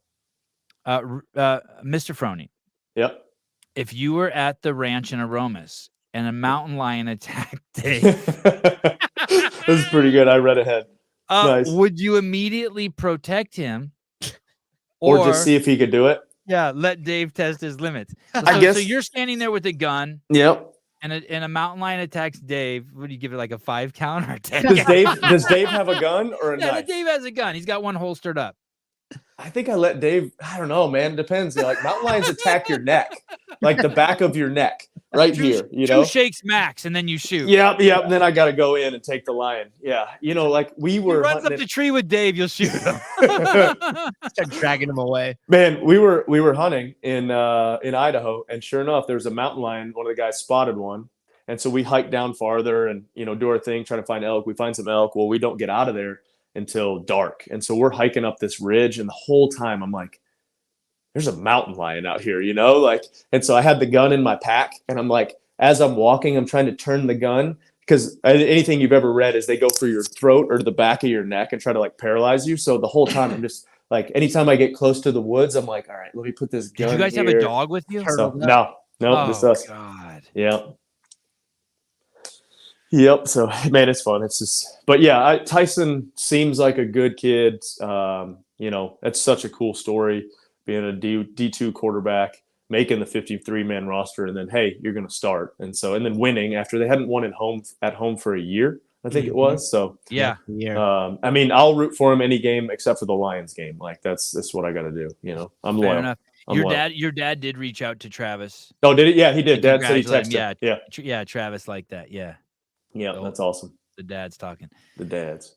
All right, brother. Hey, thanks for coming on. You the man. Appreciate you guys. Yeah, great seeing you. We'll be watching you. Maybe. I don't blame you. Just maybe flip through and be like, maybe be watching you at Rogue. Yeah. You guys going? No, we're gonna cover it from the comfort of our own home. Yeah, I don't blame you. So. Awesome, boys. Appreciate you having me on. Yeah, thanks dude. Tell Roy thanks for letting us use his office. I'll tell Roy. I'll pay him for his office later. Awesome. All right, brother. Ciao. All right, see you, boys. Adios. I did say I said 10 years they didn't win in a home stadium, and you guys roasted the shit out of me for it. I got it again. Wait, say that again. So when I was talking about on the show on Sunday, I was like, yeah, I think it's the or what? I don't remember when I was talking about it, but I basically said, yeah, it's the first home game they won in 10 years. And I was like, maybe I'm wrong. And then I realized it was a year because I was promptly 10. Oh, no, but you had 10 games. Okay, see, it was 10 games. Yeah. On my back. Appreciate you got the that. number right. You got the word wrong. You're 50-50. Yeah, Eric. Sevi, did you see Vikey's a video with Jay Crouch and Jake Douglas training MMA with Jack? No. Oh, that's no. I gotta see that though. Dude, Jack will text with me, but every time I ask him if he'll come back on the show, he goes dark. Jack de la Magdalena. I'll check that out. I'm gonna try to get Vakey. I'm gonna try to get Vakey on. Dude, we got some great clips. Yeah, we got some. Yeah, we just had some awesome fucking shows last week or so. Yeah. Yeah, I was loving the show last night. You guys were cracking me up. Love you too, Eric. Are you checking out that YouTube? Do you want me to bring it up?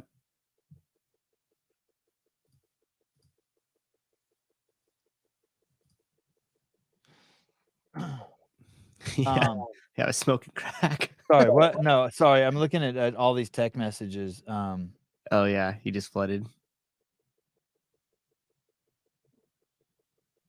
I agree. Rich does look better looking by the day.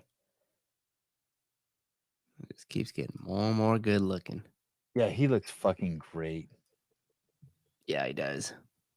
He seems like he's in a really good place too. Wow.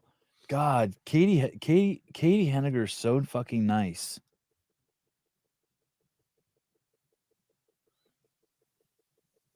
God, she's nice. It's weird. I think of her and Bill as like so stoic, and so when you think of someone as so stoic, and then they just do like anything, you're like, oh, they're nice. Yeah, well, I thought she had a great time on the show because she's pretty stoic, like especially forward facing. I've never seen her anywhere else besides the show, unless she's doing her own broadcast or something like specifically for an event. Yeah. But usually she's all business, right? Like she comes on very pleasant, but just kind of to the point and talks. And she was smiling and she was laughing, and like especially when I think she feels bad. I don't want to read her text, but I'm reading into it, but I think she feels a little bad for how uncomfortable John felt. But I'm like, no, it's cool. It's so funny. Dude, that was amazing. And then when she like talked about it, then was like, and then it was like, oh yeah, don't get nervous now, John. He's like, I'm not nervous, and his face was just beat. Oh yeah, you turned into a radish. I was like, yeah, you're not nervous. Oh yes, I was a huge fan of the outfit, Adam. He asked as soon as I was a producer, did you okay Sevon's outfit last night? Absolutely, I did. Yes. Bust that back out. You know what I was thinking too when you had that? I was like, because Travis hooked me up with one of those CEO jerseys too. Yeah, buddy. Yeah. And I was like, we should come on one time and do like an after-hour show, like you and I. Yeah. And both just rock the basketball jersey, no shirt underneath, like a pair of sunglasses, and like get a cocktail and just start talking shit, just like troll shit on the internet. Like there's 0 point to our show. We're just on there, just like trolling and like just talking shit. Yeah, yeah, baby. Awesome. I didn't get these as a joke. I just saw Tyson wearing these, and I was like, man, I want to see what that's like. This thing keeps you warm. I'm gonna make Avi. I'm gonna make Avi start wearing these, and Joseph and Ari. I'm gonna start making all three of them wear these. Yeah, you pull it off. I do. Yeah, you lightly remind me of like Snoop Dogg right now. Thank you. Yeah. Shit. Yeah.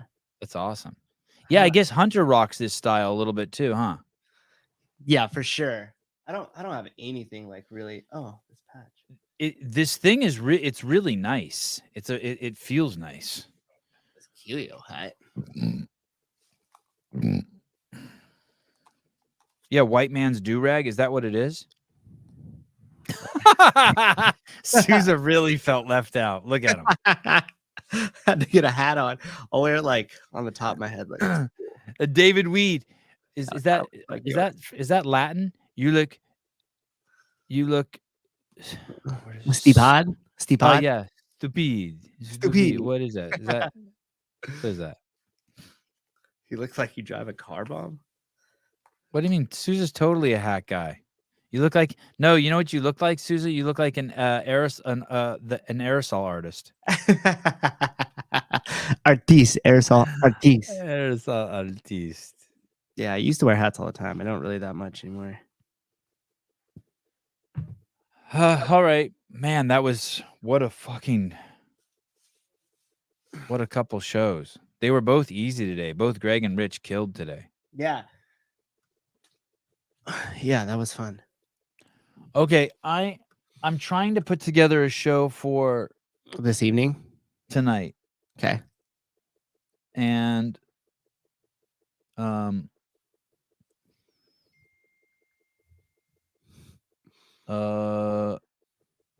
me see who we have. So far we have Chase, Ingram, and me. I would do that. I was gonna say, damn, do you really need much else? I would do that. I would do me and Chase. And what are you guys talking about? Just like I just want to go through the events. Yesterday we went through the athletes. Today I want to go through the events. I just want to run through the events. Yeah, it'd be great to have JR on that show with you guys. You, JR, and Chase would be okay. Bug him. I asked Tyler. He didn't respond. And dude, we got Brian Spin for one of the days too. And then Thursday morning show we have Taylor and John. Mm-hmm. And then the post show on Thursday we only have JR, and then we're off to the races. JR, Taylor, John, JR, Taylor, John, Taylor, Pedro, Bill. Pretty much, and we have 3 people for every show. There's only perfect. Dude, we have like 15 shows coming up in a row. Do we have Sunday filled up? Who am I gonna be? Right now you just have Taylor and Bill, but you, Taylor and Bill, could kill Sunday's post show. Yeah, that's perfect. I just thought they were all gonna play a joke and no one would show up, and I'd do it by myself. That's possible too. And I'd still fucking kill it. Let it be known. Go ahead. Yeah. Try me. Yeah. See what happens. Yeah.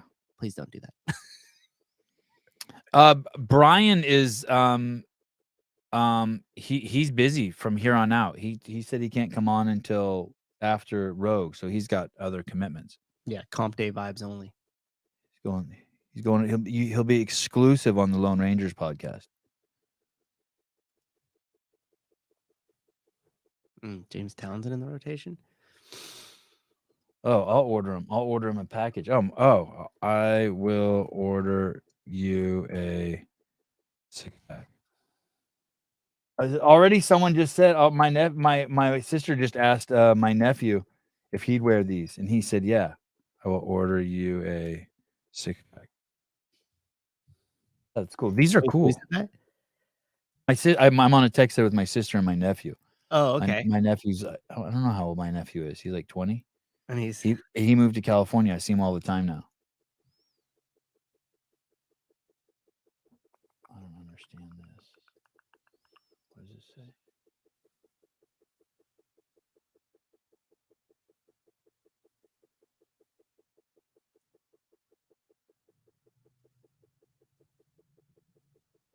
Oh. Yeah, awesome.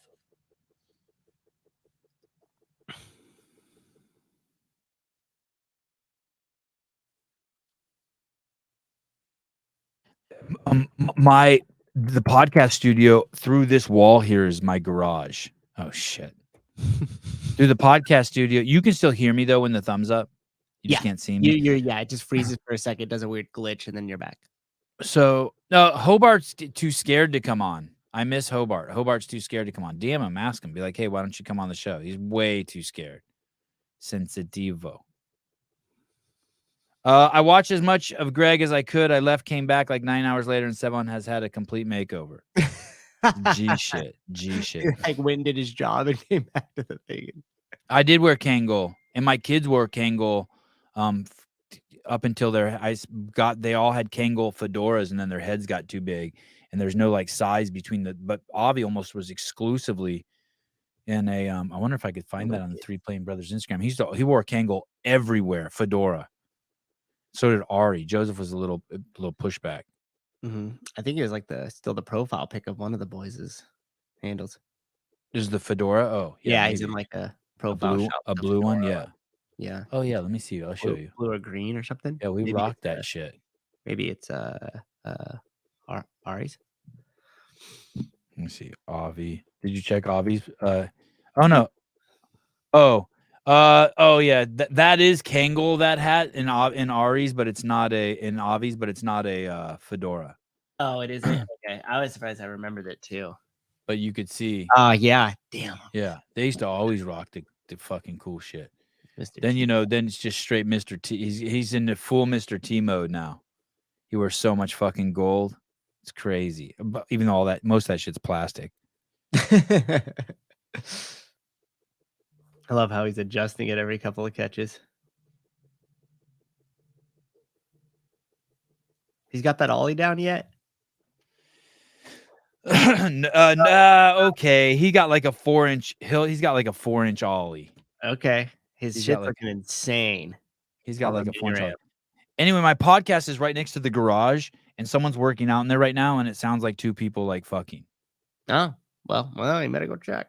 It's probably someone running on my on the air runner, the assault air runner. Yeah, not the milkman, right? Not the milkman stopped by over a minute. Yeah.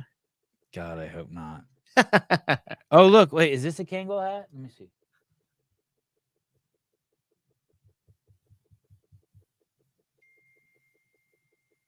Yeah, they have I think I could hear that sound you're talking about. They had Kangol, now that I think of it, baseball caps too that had like the kangaroo on them. Mm. God, having kids is fun. My wife just asked if we can bring the whole family to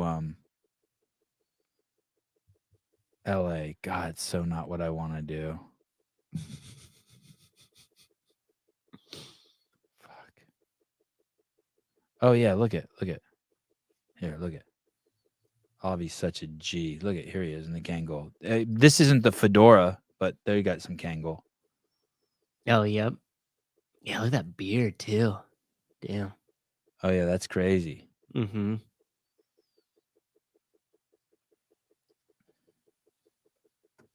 Yeah, there's like this. I can how's hear that? it. Is that better? Yep, gone. Oh, is it the phone? That was the phone, yeah. Man, you've had shit luck with those roadcasters. Hey, look at this is how you this is I'm not even gonna show it. Fuck it. Never mind. I'm out of here. Okay. I'm out of here. Fuck What it. happened? You just got... Nothing. I got pissed. I was gonna fucking go crazy. Oh, look at this shit. Look at Ari is a fucking gangster though. My youngest son and his jiu-jitsu is crazy. Gold, no one could beat him. No one could beat him. He's a fucking little miniature Gordon Ryan, but he's the dude with both hats on. Look at that shit. Yeah. The beanie with the Kangol on over the top. You see that shit? Look at that shit. Crazy. Fucking beanie with the Kangol. Oh, So what if he's wearing girls' pants?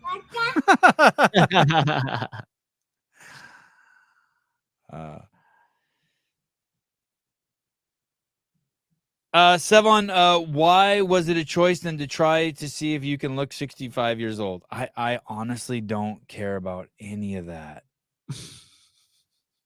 You reach an age where you just give 2 fucks. I don't even care if I look homeless or nothing. It's all just for everything's like 80% convenience, 10% practicality, I guess, which is the cousin of convenience, and then 10% like, I guess, kind of what you look like. I kind of don't like it that my back hair is coming off and connecting to my neck and my head, so it looks like I just like my head hair just goes all the way down to my ass. But I only care because I just think that maybe my kids and my wife don't like to look at it. Like when I come out of every time I come out of the shower, it looks like I got a wet rug on my back. He's being attacked by a wolf. No. That's dude, if I lay down, I look like a bear skin. You know what I mean? Like lay down like that. Yeah, lay on my stomach. But I don't give a fuck about that stuff. Enhance any living room just by laying down on your stomach.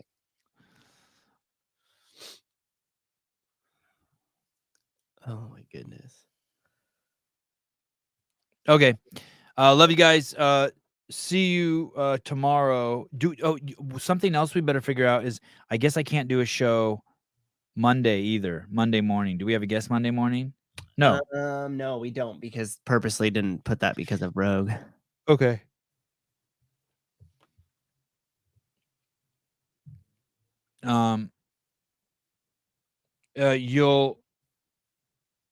You'll look like Rich killed you.